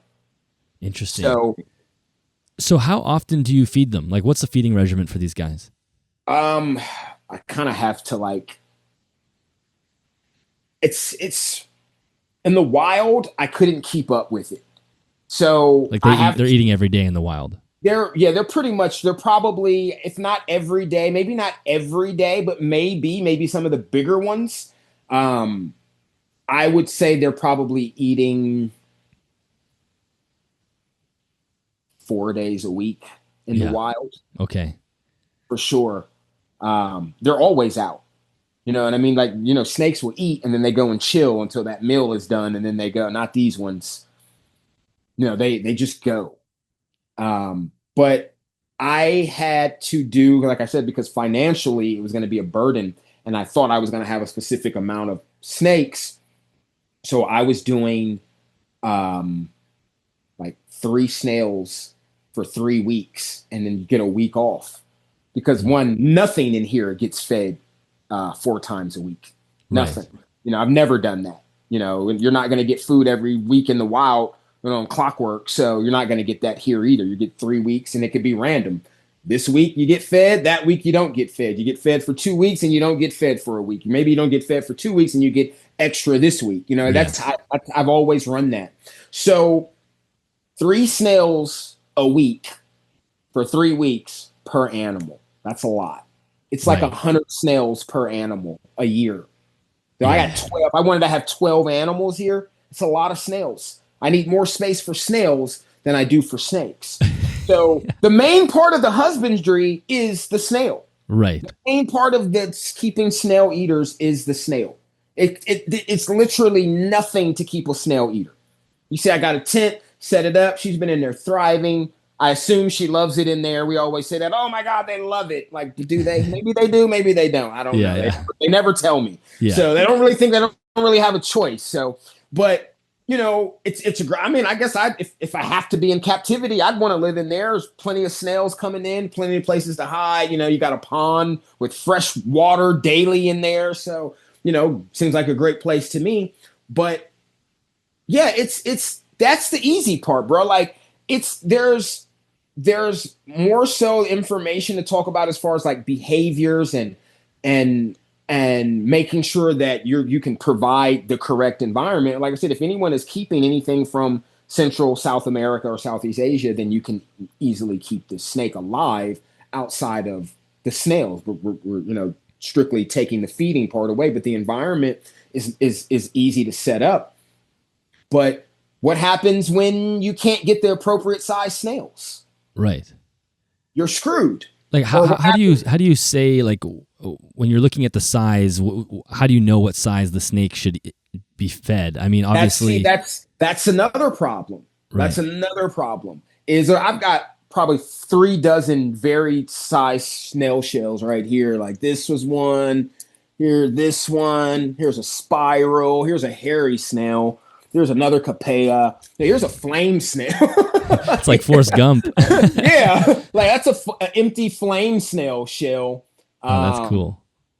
And then so I thought this was going to be like my go-to snail, the bully mollusc guadalupensis. This is actually the snail, a species of snail that they would be eating in South Central and South America. One of them is the bully mollusc. But the problem is like this thing is so tropical. If it's not like, it has to be like wet, high humidity, high everything, or they just seal up and you can't do anything with them. So in the event is I ended up just selling all of these. and people want them. I don't know why. They're like the dumbest snail I ever had. You're like they don't do anything, like, because it's so hard to keep them. Like they're not active at all. Like you put them in here. Like I'll be honest with you, I kept bully mules guadalupenses for 2 months. I never saw them eat. Really? I put stuff in there, they would never eat it because you'd have to they're so these ones are coming out of Florida. And so it has to be like that all day 100% long. humidity, basically. All day long, all night long, high humidity, or they will just seal up. Right. And they just do nothing. Yeah. So I put them on eBay and sold them for like 5 for 20. And I had like 4 dozen of them. They were gone like in a week. And so that's the thing, is like sizing the snails up, bro. Because then you got like these little ones, like this is a little helix. This is like a month-old helix. So... and this is like a 3-month-old capella, which is about the same size as the snail I just showed you, but it's a smaller snail, which is why the shells are about the same size. Because this snail gets big. I don't have, the only snails I have in here, and they're underground, are my Raminis. Everything else is outside. And then obviously the capella, which is the one I just showed you. This is an adult. This is as big as they get. Some might get a little bit bigger than that. Shells vary in color. And then this is a hairy snail shell that I had a super tiny Piraeus carinatus here. Okay. And so this guy, I'll show you this guy, and then I'll show you what he eats, just to give people a visual idea. It's not easy. And when you spend the money, you spent the money. You know what I mean? You can't send the snails back. So if they're too big, the only thing you can do is either sell them or grow them out and get babies from them, because you're going to get babies. You don't have to try, like by any means, to breed them. See, like already, bro, he's right here. Like as soon as there's movement, like he's right here. Like I have no trouble getting him out. I got to fight with her. So yeah, he can eat this size. Wow. Okay. So I would say that's like almost twice the volume of his skull. Yeah. Look at his head to that. Yeah. He's already looking at it. He's going, what the? Yeah. He's already like. So how did they get it out of the shell? They like, because I imagine the snail itself is fixed fairly solidly inside the shell. Yeah. They're in there, bro. Like I've had to in instances where the animal is just slightly too big, I've had to break the shell very carefully and like peel it off and then put the snail in there. So kind of like a slug if I don't have a slug. But yeah, they're in there pretty, like I said, dude, they're strong. Like if I was like shrunk down to snail size, there's no way the strength of a snail is crazy. Yeah. You're not getting it out. No, you're not getting it out. Like it's not going to happen. So the jaws of these snakes, which is very fascinating, it's like a saw mechanism, but they've evolved to eat specific snails, but they'll eat any snail, but they have specific snails. And so every snail also, this is something you have to learn, if it's a right opening or a left opening, or sometimes it's a flat shell. So yeah, bro, it's, yeah, you got to know this stuff. So, because every species, like I think Saibans are left and the South Asians are right. So because of that, their jaw has more teeth on one side than it does on the other side. Gotcha. And so the jaw basically they watch it, bro. It's like as the snail moves, they move. Every time it moves, it moves. I mean, they're up on it, bro. Like I'm sure you'll put some of the videos up in there so people can see, like when he's like coming down out of the tree, like if that snail stops moving, it's no guarantee that this thing will wait. But he will wait for hours. They will wait for hours and hours until that snail starts moving again. But if that snail is exposed just the right amount, it's not going to hesitate. So it's thinking rather than just like my scrub python. I throw a rat in there and it's on it. This thing, it's got to think. It's got to calculate, because if that snail closes up, you can't get it. Who knows, right? And who knows if I'm going to get another snail? And if it's up in the tree, the snail drops down, then now I'm shit out of luck for the night. Right. Now I got to go on and try to find another snail somewhere. Maybe the next snail is too big. Maybe the next snail is too small. maybe the next thing I find is something that actually eats snail eaters and it's not a snail at all. You know, that's how it goes in the wild. So, but yeah, I imagine this snake is maybe a year old. Yeah. And it's like a foot long, something like that, almost like a shoelace, like very small. Like barely. It's not laterally compressed totally, but a little bit, not like the Athodonempsis, which are laterally compressed. That they more look sort of like the Paraeus carinatus than like these are just like a species all by themselves with that they've got that head. Awesome species, bro, and it's almost like a camo pattern. I know it's probably not showing up in here, but it's like a camo pattern almost, and you know they're all different colors. But this was not my target species. I actually was trying to avoid this species, just because I don't know, they're kind of like goofy looking. and I know me, but this actually turned out to be like a really, really cool snake. You know, and luckily for me, like I love snakes, so it's not a big deal. But my Cybon, like, here, let me put this here. Now this is going to be like night and day, but I've already seen behavioral and physical resemblance between the Asian and the South American species. Like you can tell they all look alike. So like their body plan looks similar. Yeah, their heads, like when you really examine them, you would think like, man, I wonder what the common species was before like the division, because you can definitely tell that they're related. Let's see where she says here. Here's some three carcasses in here. 3 snails that got sucked out. There's 2, and there's another one. I think this is the one she finally got that she was wrestling with. I can't even get it. So yeah, these 3. Okay, those are fair size. Those are more like what you think of like almost like an apple snail in a fish tank or something. Yeah. And so let me see if I can find her, and I'll show you her. I know she's under this water dish. Give me a second. Oh yeah. Take your time.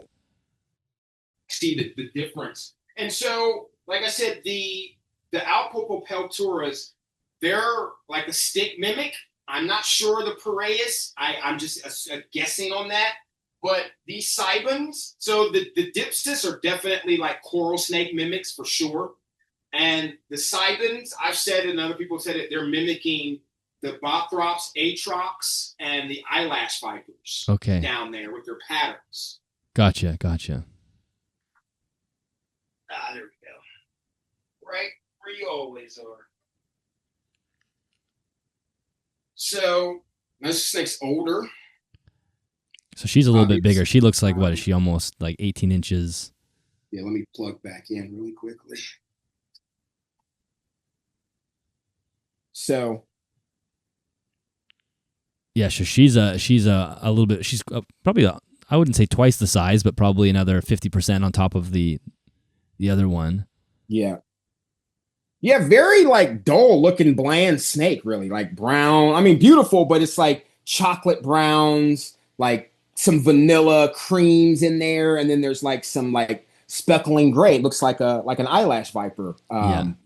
You know, like the least expensive of the eyelash vipers, because you know it's not yellow or it's not. That's right. But this one, as you see, like way more flighty. It used to be a lot worse than this, you know, as the other snake was just like chill. But yeah, way more flighty. But this snake, if I was comparing, I would compare this to the Paraeus, and I would compare the Dipsis to the Alpopeltura. Unfortunately, I never got any Athodonempsis, which was my target species. And I wasn't able to get any of those. And those were some of the ones that I sent you when it's got that, it's like that poster of all like the striped snakes. Those are all Athodonempsis. Like, bro, I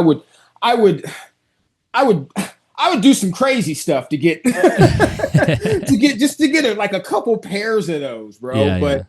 Yeah, unfortunately, I don't think I'm ever going to get any of those. A lot of that stuff is protected, or, you know, it's just not coming out of specific countries anymore. And the Paraeus are the ones that you had, but past that died from the right. Yeah, those are the killed ones. They look. I'm guessing they're either supposed to be like maybe some type of insect nest, or just maybe a brown stick. Are those South American, or are those in Asian? Those are Malaysian and Indonesian as well. So if they vary by locale, as far as I'm sure that they do, because I've seen some that look a little bit different, as far as like patterning and color. So I'm guessing maybe that could be like Malaysian locality to like Indonesian locality. Maybe I haven't seen enough of them in person to compare to. I haven't had one from here and one from here. Like that was Right. my goal, was to do that. Like as far as like trying to get a Cybin from another area, but trying to get another Cybin at all. Like I said, it's not impossible, but the chances of me getting a male for her, it's like just like a 95% chance it's not going to happen. Right. But now, size wise, is she close to full grown? You think? Like they don't get very big. Yeah, no, she's probably maybe put on maybe another foot. And you notice she's not, because when they're defensive, they ball up. Right. And you notice neither one of these snakes that I showed you have done that. And I pulled them straight out of the cage. Yeah. And she's never exhibited that behavior. And this one has an eater, and neither did my Piraeus. I'm not even sure if the Piraeus even do that. But when you go and watch YouTube videos and you're catching these snakes in the wild and people are grabbing them, the first thing they do is they curl up. Like the blunt heads, it's like a spiral, bro. It's almost like you almost want to like bounce it in a way, like a slinky. Like a spring, yeah. Where this one is like a knotty mess. Gotcha. Like, you know what I mean? So it's like, it's definitely like, to me, this is a sloppier snake living wise than the Asian species. They're more cleaner, if that makes sense to people. I don't know. Maybe those maybe not be the correct words, but like, okay, let's just say I think the Asian species are more professional. If that and these guys are like, they're just in the middle. Like the Asian species are the executive chefs and these are the sous chefs. Okay. When it comes to like living in the wild, I think that snake is way more refined than this is like just a goofier snake to me. Yeah. It's a great animal, that's just the best way for me to describe it. Like way more flighty. But there's benefits. This snake will eat canned snails. My other ones, and the only thing that I can think that I've tried to get them, but if there's no movement, so I'm like, man, if I ever have to feed snails, like the only thing I could probably do is maybe get like I was like, and this is just hypothetically me thinking, maybe like some fishing line or something. Yeah, I was thinking that too. Yeah, and like tie it like very loosely and kind of like drag it around.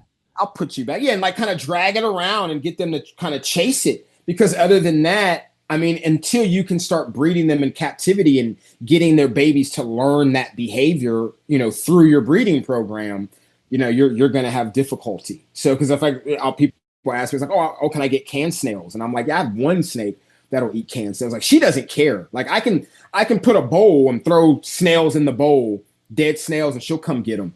Okay. Like that one will smell them. I'm going to keep trying with it and see, but then normally they'll just come down and they'll just look at it. Right. Like it's not doing anything. And I don't want to eat it if it's dead. Maybe, yes, yeah. Maybe because they know maybe the Asian snails, when they're dead, maybe there's something different and they know not to eat them. Or I don't know. There's like almost no real information on any of these snakes. Like what you're going to find is about the jaw or how many species of them that they are, or if are they species, are they phenotypes, are they breeds, or like are they, you know what I mean? Like it's still an argument in science, and we're still having the same argument within the unscientific herpetoculture community. Right. So the scientists are like, well, we don't really know. We're still having disagreements about it, but here we are. We're trying to make like definitive answers on this stuff. Like, what. Like, you don't know, bro. Just stop saying stuff. So exactly. But no, they're very interesting, extremely intelligent. Like I said, not hard to take care of at all. Although if you did just decide I wanted to do canned snails, that would still be tremendously expensive, right? Like it's basically you need to be breeding these on your own. Yeah, snails. They're not cheap. And then again, you also is like, are you going to a snail farm, or are you just buying what you can get online? Like, again, it's like buying dry food for your dog. Right. Like how really good is it? Right. How do you know? You don't know. You don't. And so I think at this point, I think a lot of us don't even want to answer those questions. It's kind of like with the Nido thing. It's like, well, no, like I probably got Nido, but I test, that's going to shut everything down. So I'm just not going to test for it. I'm just not going to do anything about it. So it follows along the same lines. But yeah, I don't know, bro. I wouldn't have guessed that I would be here with these snakes, to be honest with you. And I guess if snails weren't so cool, because they're so expensive. Like, I think that's what kind of pushed me to do it. Otherwise, I might have just ended up with this one snake just to say that I had a snail eater. Oh, here, I guess I could do that too. I could be like, oh, I'm the first black reptile keeper to ever have a snail eater. Well, you could do that. You can make a shirt. I could do right. I can make a shirt. I can put it on my Instagram, like first black snail eating snake keeper. That's right. Yeah. It's the first one in history, maybe. I'm never gonna let that die. Yeah. Yeah, I think the snail looks like the snail became very interesting to me. And then, I like to make money. And so I'm like, okay, well, snails can make money. That's great. Well, that's what's really cool about it. There's so many layers to this. I mean, if somebody wanted to have a real, a complex project is collecting and breeding snails, then you can make money off those snails. And then you can keep a really cool, even if you don't have a bunch of snail eaters, you have one or two. It's just everything about it is such a unique project, right. But you have to be passionate about it. You have to actually enjoy the snail. You have to part. like snakes. Well, and and you have to listen. A lot of people now are like, it's just like trends, this, that, and I see some of the snakes from the 90s coming back. Like the anacondas are getting popular now because the prices have like tripled on them. But I talk to a lot of these guys and people ask me about these snakes, and I know like you're not going to be happy with it. You're not going to keep it, and you're going to try to trade it, but you're going to get stuck with this. Right. No one's going to trade you this unless it's something that they want. And nobody wants these. Trust me. Yeah. Nobody wants them. They don't want them. Very few people want to deal with these snakes. And so some people want them for all the wrong reasons. Like, oh, because it's cool and no one has it. But are you going to be able to provide for this animal at the end of the day? Or are you going to neglect it and let it go downhill? Or are you going to try to, like I said, pass it off to someone else? And then it's going to go through this process of being neglected. So if you are going to, like, and I say this with anything, like, bro, but in general, like, I love snakes. You know what I mean? So you can bring me almost any kind of snake and I'm going to keep it and I want to be happy with it because I love snakes. But if you don't really like snakes, and I know there's a lot of people that don't, bro, they just like, it's kind of like they're tolerating reptiles, kind of like how I feel the reptiles kind of tolerate us. Like, because you had a pet, like, I know that you've seen the videos, and now people watching will say stuff in the comment when I say this. They'll say it because they've seen it too. Like, people will buy a ball python, a bearded dragon, or a boa, and they'll be scared of it. Yeah. They'll be scared to feed it. Like, oh my God, it's feeding me. You know what I mean? And like freaking out all over the place, like flipping the cage. And so those are not reptile people. Those are not snake lovers. Those are people who they think stuff is cool. They like animals, and that's good. We need people to like animals, but they're taking that like to, I'm bored and I got a little bit of extra money. I just got a new place. I'm gonna get a bearded dragon, or I'm gonna get this, or I'm gonna get that, and I'm gonna get this. And they really don't want that. Yes. But it's a conversation piece for some people, and for some people it is something to come home to because they don't want to deal with the dog. But it's easy to be lazy with reptiles. Totally. Yeah. Very easy to be lazy. And, with this, and you got something like this where you cannot be lazy. No, because one, it can be very discouraging because it's hitting your wallet all the time. Like, unless you're breeding. And here's the thing. And I tell people, 2 years up, don't think that you're not going to still have to go and find snails and buy snails, because you will. Yeah. Doesn't matter how many you have here. And it'll take you 5 years. I've got a lot of breeding experience with a lot of different people. They already know that. We've done podcasts on that. And I'm telling you that it's going to take you 5 years to get that program to the point where you're like, you can just go and grab the snail size that you need without even wondering, do I have any of these? Do I have that? Can I feed him? Because in 5 years now, you have you have an allotment of every size. And actually, I don't know if we ever fully answered how to, like, what size of snail do you choose? I don't know. Do you want to put her back? I know you mentioned that. No, it's all good. No, she's good. Okay. Yeah, it's hard, bro. You really don't know. Like, but what I'm learning is that they can take bigger stuff than Than you what I think. thought. Because Yeah. I was thinking I was gonna go smaller. Like I'm thinking, especially like where I had one in here that was smaller than the one that I just showed you before this one. And so, automatically I'm like, I got small snails, but it was like the snail was too small. So then I'm like, all right, let me put this snail in here. I was like, okay, well I didn't think it could take that. But it took the snail down, just no problem. But then I had an instance with one of the Piraeus. I'm not really sure exactly what happened, but either the scale popped off or the jaw broke from eating a snail. And this was one of my smaller ones. It continued to eat after that, and then it died with the rest of them. But it came in and it was not like that. If it was, I didn't notice it because I try to give everything a pretty good once over. Like everything like quarantine anywhere from like 45 to 60 days, because my worming process and all that stuff is different than what everyone else does. So, I fed, and they all come in and they all eat they'll eat the same day for you. No problem. They'll eat right out of the deli cup. They don't care. So I was like, man, I wonder if this was already happened or I didn't notice it, but I fed her. And then I went back in there to take the snails out because this is very interesting. If you don't take, not with her, not with this species, or maybe, and there's another thing is I don't have enough of these animals to really make a real research comparison. So I have to go through my friend that studies them. Like that's how I get that kind of research because I don't have enough to say if my snake is an oddball. Right. Yes. Because after she eats, she's gone on about her business. But the Piraeus as well, but the Alpopeltura, if I don't take the shells out, they will literally just stare at the shells. Just waiting. Just waiting for hours. Just so you waiting. have to take them out. You have to they'll just sit there and stare at them. Just wow. It's nonstop, bro. They won't move, just waiting for that snail to come out. And there's no snail in there.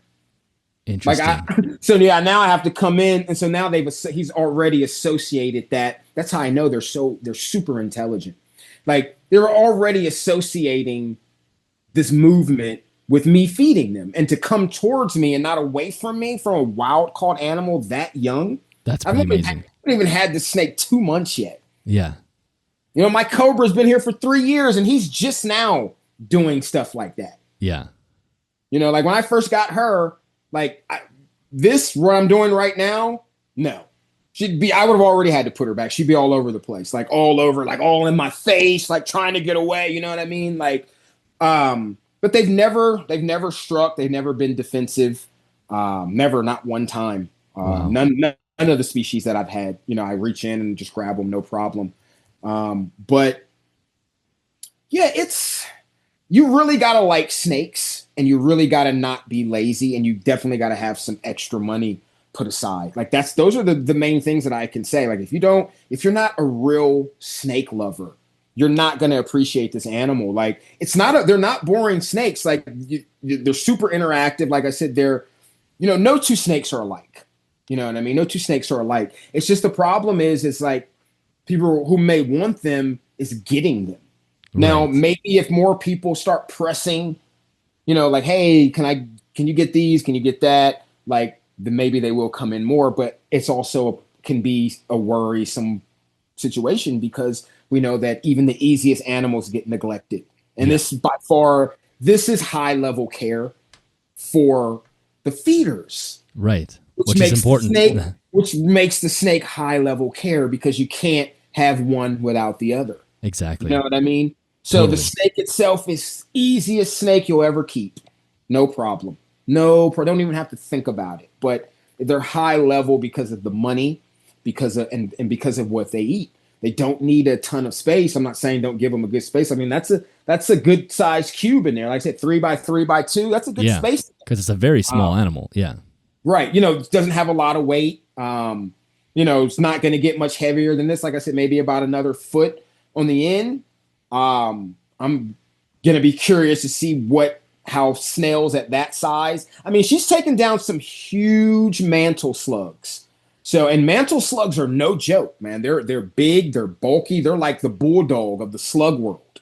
And they're strong. And I've seen her wrestle with them for 20, 30 minutes. And like one, I thought I was going to have to take it because I was like, man, I don't know if she's going to be able to take this one down, but she did.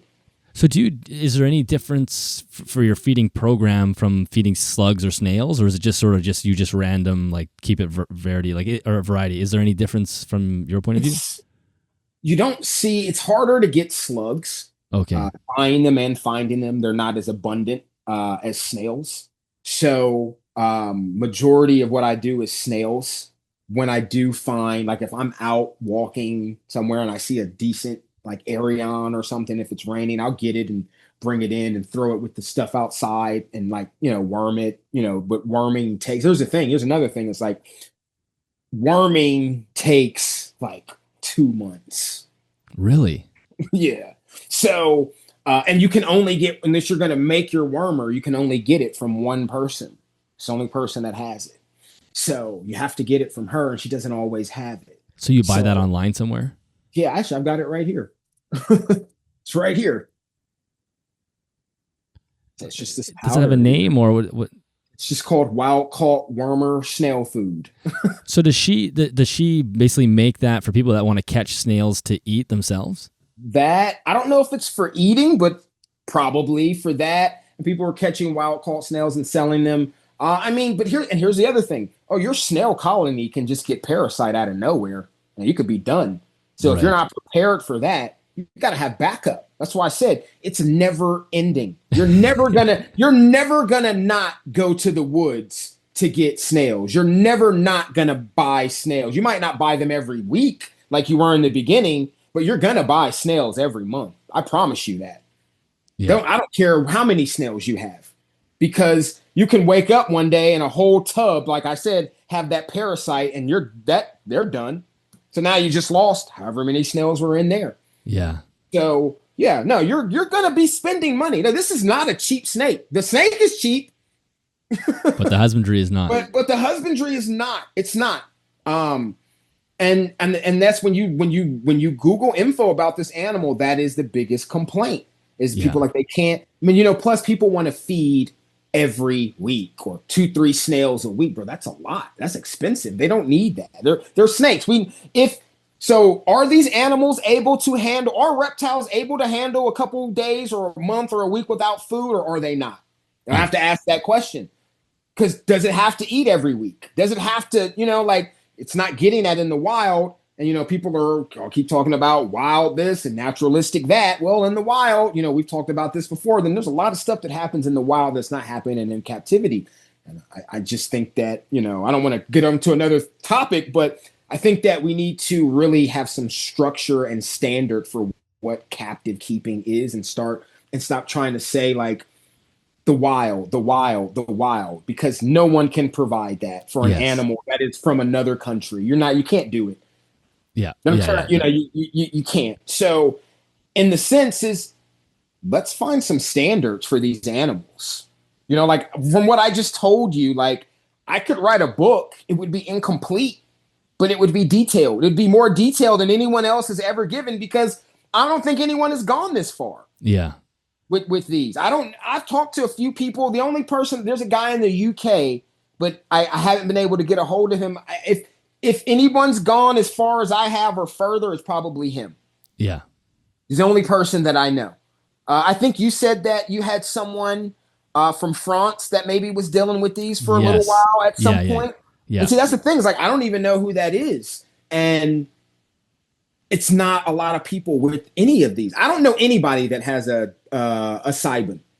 I don't know anybody that has this snake personally. I know someone that used to have it, but I don't know anybody. I don't even think Brittany has a Cybin. Right. So that's why I said, like, man, and I don't like having oddball stuff, but sell it to who?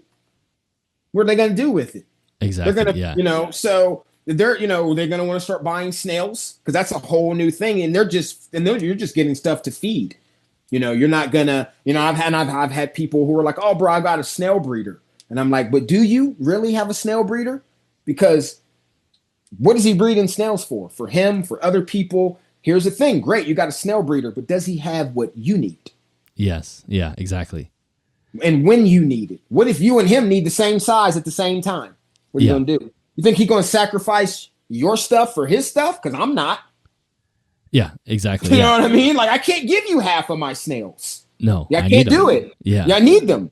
You know what I mean? It's not, like, it's not even on some dickhead stuff. It's just like, I can't do it. And that's, dude, people were like, oh, if I get some of those snail eaters, like, I said, listen, I told someone, I said, bro, I'm not, I said, listen, don't take this the wrong way, but there's not enough snails to go around. So, no, I'm not going to tell you where to get snails from. You can find it on your own. Yeah. I said, I'm not trying to be mean, but if you buy the snails that I need, then what am I supposed to do? Exactly. Yeah. That's why episodes like this are good, because if someone by the end of it is actually still eager to do this, then they're probably the right person, because it's almost like 2 hours of telling people why you shouldn't do it. Yeah, no, you really, bro, if you really got to know you want these animals. And then the whole thing is, like I said, you're going to put $1,000 into snails, and then you might not ever see one of these. Yes. So that's the other thing. You're going to have to like snails. Yeah, exactly. Because you set up a snail breeding program, and for your year or two while you're waiting to try to source animals, and you never get them. And now you just have a bunch of snails. Now you got dozens to hundreds of snails. What are you going to do? The only thing you can do, you're either going to eat them. You can't really let them go unless they're native to where you got them from. So you're either going to eat them, or you're going to try to sell them, or figure out something to do with them. But yeah, it's expensive, bro. I like I said, I really don't know the exact number, but I know in the first month I spent over $500 just on snails. And then every month after that is probably $100 a month. Because anytime I saw, like, oh, I need those size. Oh, that's a new species. Let me buy that. Yeah. Buy this one. Buy that one. Oh, wait. Message them. Hey, you got 10 for 50. Can I get, but I see you got 5 of them. So can I get all 30 for this price? Trying to negotiate with these people. Like, okay, well, look, how about I trade you some of my rumini for some of your this, and we'll do that. Like, it was like a whole snail culture. Yeah, yeah. You know what I mean? Like, I got cussed out by some snail people for like mislabeling some stuff. Like, look, bro, look, that's what it looks like. He's like, it's not a mesomesic physics something. I'm like, look, bro, I am so sorry. Yeah. Not my intention. So I changed it because I don't want to. But before we wrap up, can you tell us how you set the snails up? Like, are they all kind of set up the same way? Like, what are you using? No, they're so generally, like, here, let me put her away, and then I'll show you. I'll show you.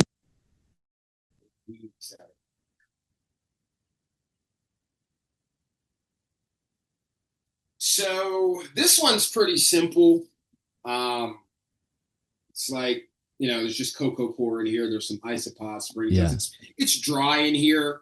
So they're asleep. If I wanted to wake them up like that, it has to get pretty wet. So normally what I do is, like I said, this is pretty much the setup. If I need them to breed, then I'm going to put at least about 1 inch of soil or substrate in here. For the most part, man, it's not, I just got moss and stuff in here for them to hide under and to help the springtails cultivate. But for the most part, you're just spraying and for water. And then let me see if I can find one. I could just. Do you want to plug your headphones back in? So, where is it? So this is well, they also call this a delicate or a delicate snail. Okay, I have a bigger one. They don't get too much bigger than this, but they're spiral out. So yeah, right now you can't really see it in there. Maybe it's kind of glossy. That's the seal that keeps it hydrated and whatnot in there. This is an interesting looking snail too. I don't know the other one. There's two more in here. Is that one? No. But yeah, so just cocoa core. Try to keeping it up to temp because snails like it between 50 and 70 degrees. But any slight change in that, and they'll seal up. They'll seal off. So that's the other thing. It's super annoying because like you need them to breed, and they're not doing anything for you. Yeah. And you're like, and so you spray them to wake them up, and then you come back 2 hours later, and they're sealed up again. So no, it's definitely annoying. It's expensive. It's annoying. Yeah, if you are, it's those are the negative aspects. But again, there's no other feeder that you cannot feed for 4 months and it'll still be alive for you to use 4 months later. There's, in a sense, if other snakes ate it, it would be the ultimate feeder. You know what I mean? Like if other snakes could eat, it would be the ultimate feeder. You know what I mean? Like you literally have an animal you can wake up and put to sleep when you need it and breathe, and then it has hundreds of babies, at a time. So, but yeah, that's a good thing is like you can kind of put them on standby. If you have something that'll take frozen thawed, you can freeze some. If you eat snails, hey, great, there you go. Butter, parsley, garlic, boom. But yeah, there's not much to keeping it. It's just learning the different species. Some are more tolerant than others, like I described with the bully mullis. Like they like it humid, and like that was annoying coming in here. Like because one, moisture, humidity, mold. You know what I mean? And trying to, and the second you pop the top to get some airflow, they seal up. So it's like you get annoyed. Like, man, you know what? I'm selling these. So preferably the helix and the grove snails are the species to use for feeders. Like I said, ruminizer are they're good. You're going to end up with a lot of them very fast. And like I said, I really don't know how the legalities go with them, but if one of those were to ever get out, man, it would be bad. Yeah, it'd be really bad. Like in a very short amount of time. Yeah, they're quickly replicating themselves. And then food wise, I think you've already mentioned mostly just vegetables, cucumbers, carrots. Yeah, leafy green. Yeah, you want to stay away from cucumbers. Like cucumbers are more like a treat. Yeah, more like a treat. Once every now and then, because like they flock to cucumbers, and it's like I said, it's like a drug. I don't know what's in there, but I mean, cucumbers are great though. I like cucumbers. Who doesn't like cucumbers? You know what I mean? So it's understandable. But yeah, you don't want an animal that's only eating one thing because it's the nutrients, you're only getting one level of nutrients, so whatever the cucumber provides and nothing more. And you can't, like I said, you can't dust a snail with calcium. So the cuttle bone is important, having fresh cuttle bone in there, or anything that, as long as it doesn't have any like vitamin D's or anything like that in there, because they can't process it. So just straight calcium, eggshells and things like that.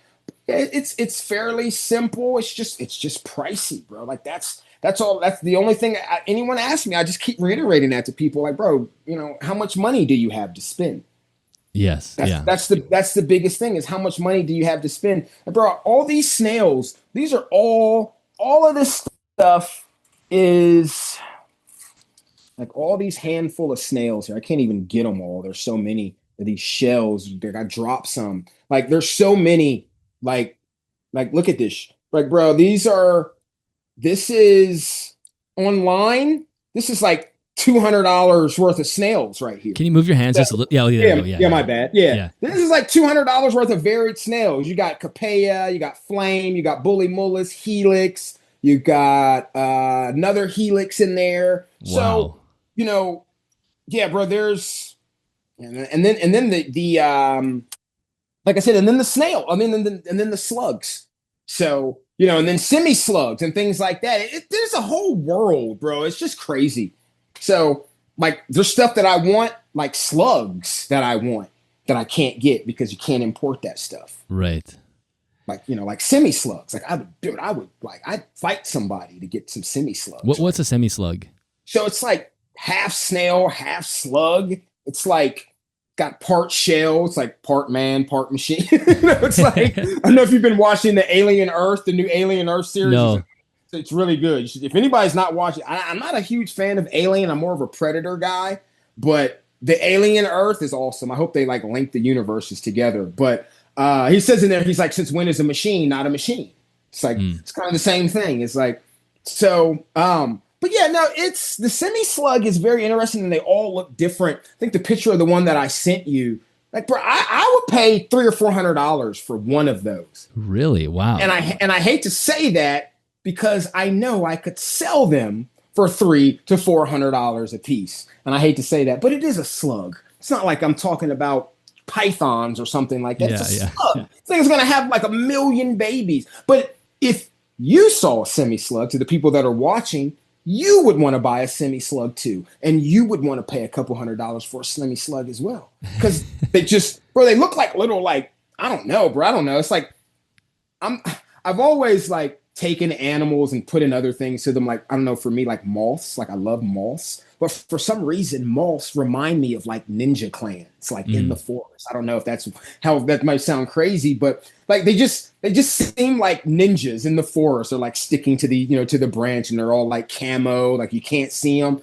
And then, you know, stuff like that is kind of like, with like semi-slugs remind me of like samurais, like, because they've got that armor, like the shell is like kind of halfway on, and it just kind of reminds me of like, it's like, that's just like a samurai. You remind me of a samurai. I don't know why. I'm just weird like that. But yeah.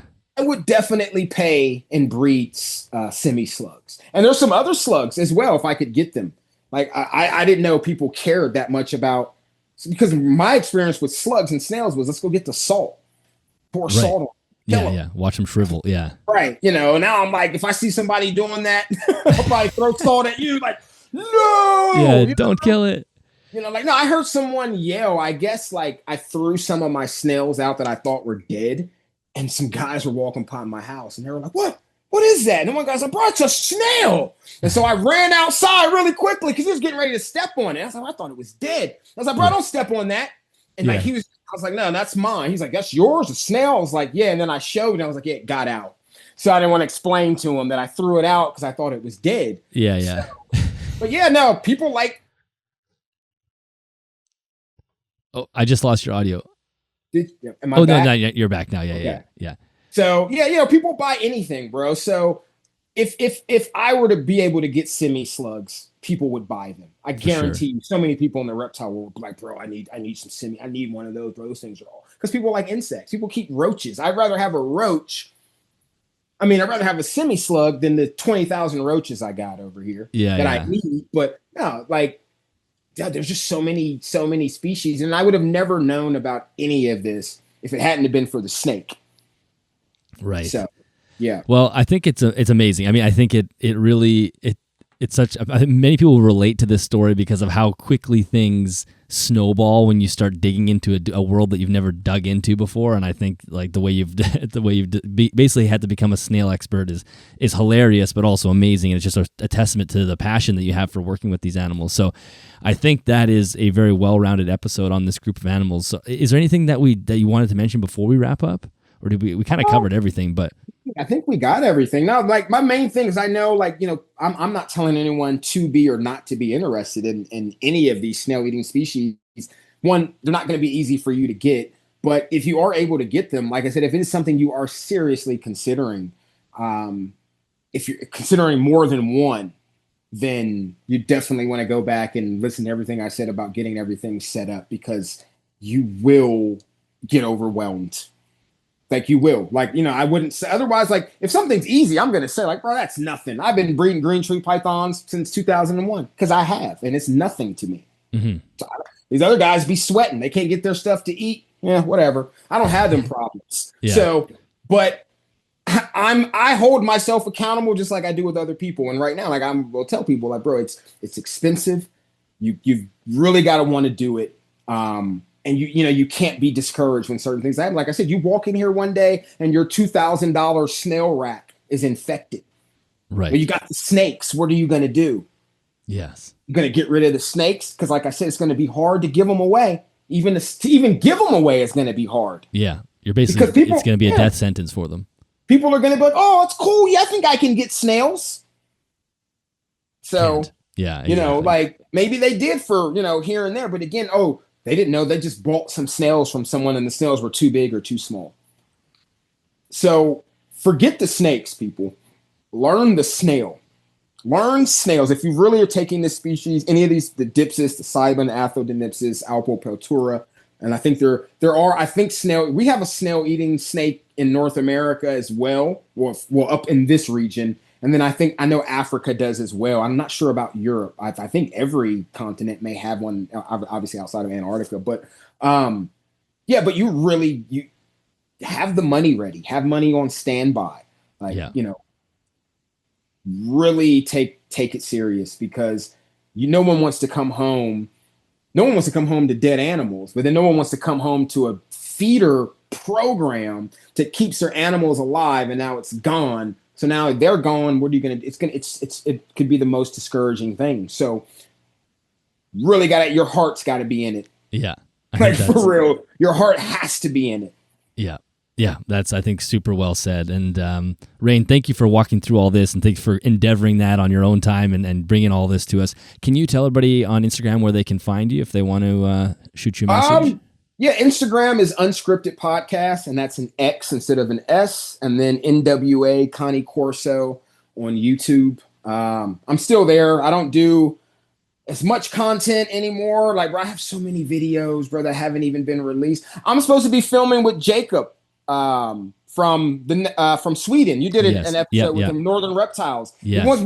We've been wanting to do something. Like, every time I think that I have time, and I don't have time, and I really want to get that interview done with him, because we've been talking about this, me and him, for a while. But then the problem is I don't really have anywhere to release it. Yes. So the NWA, the reptile stuff doesn't really get views. Like, I do a dog video, 2,000-3,000 views, no problem. I do a reptile video, 100, 150, maybe 200 views. And me sitting down talking to him for an hour and a half, I don't want that to go to waste. I don't know, bro. Maybe I gotta start like submitting stuff to like you and some of the other reptile channels. Yeah, we could definitely talk about that. Like, air this shit for me, bro. Like, people, like the Vizio guy. I think it's called Vizio. I might be saying it wrong. If I am, I apologize, Adam.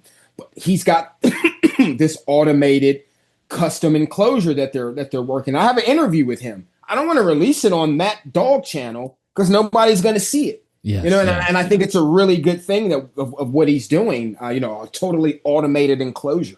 That's cool. So, but yeah, we did this talk. Maybe, I don't know, man. Maybe I'll send it to you, and then Well, after we're done, we can maybe talk about how we can maybe get that out there.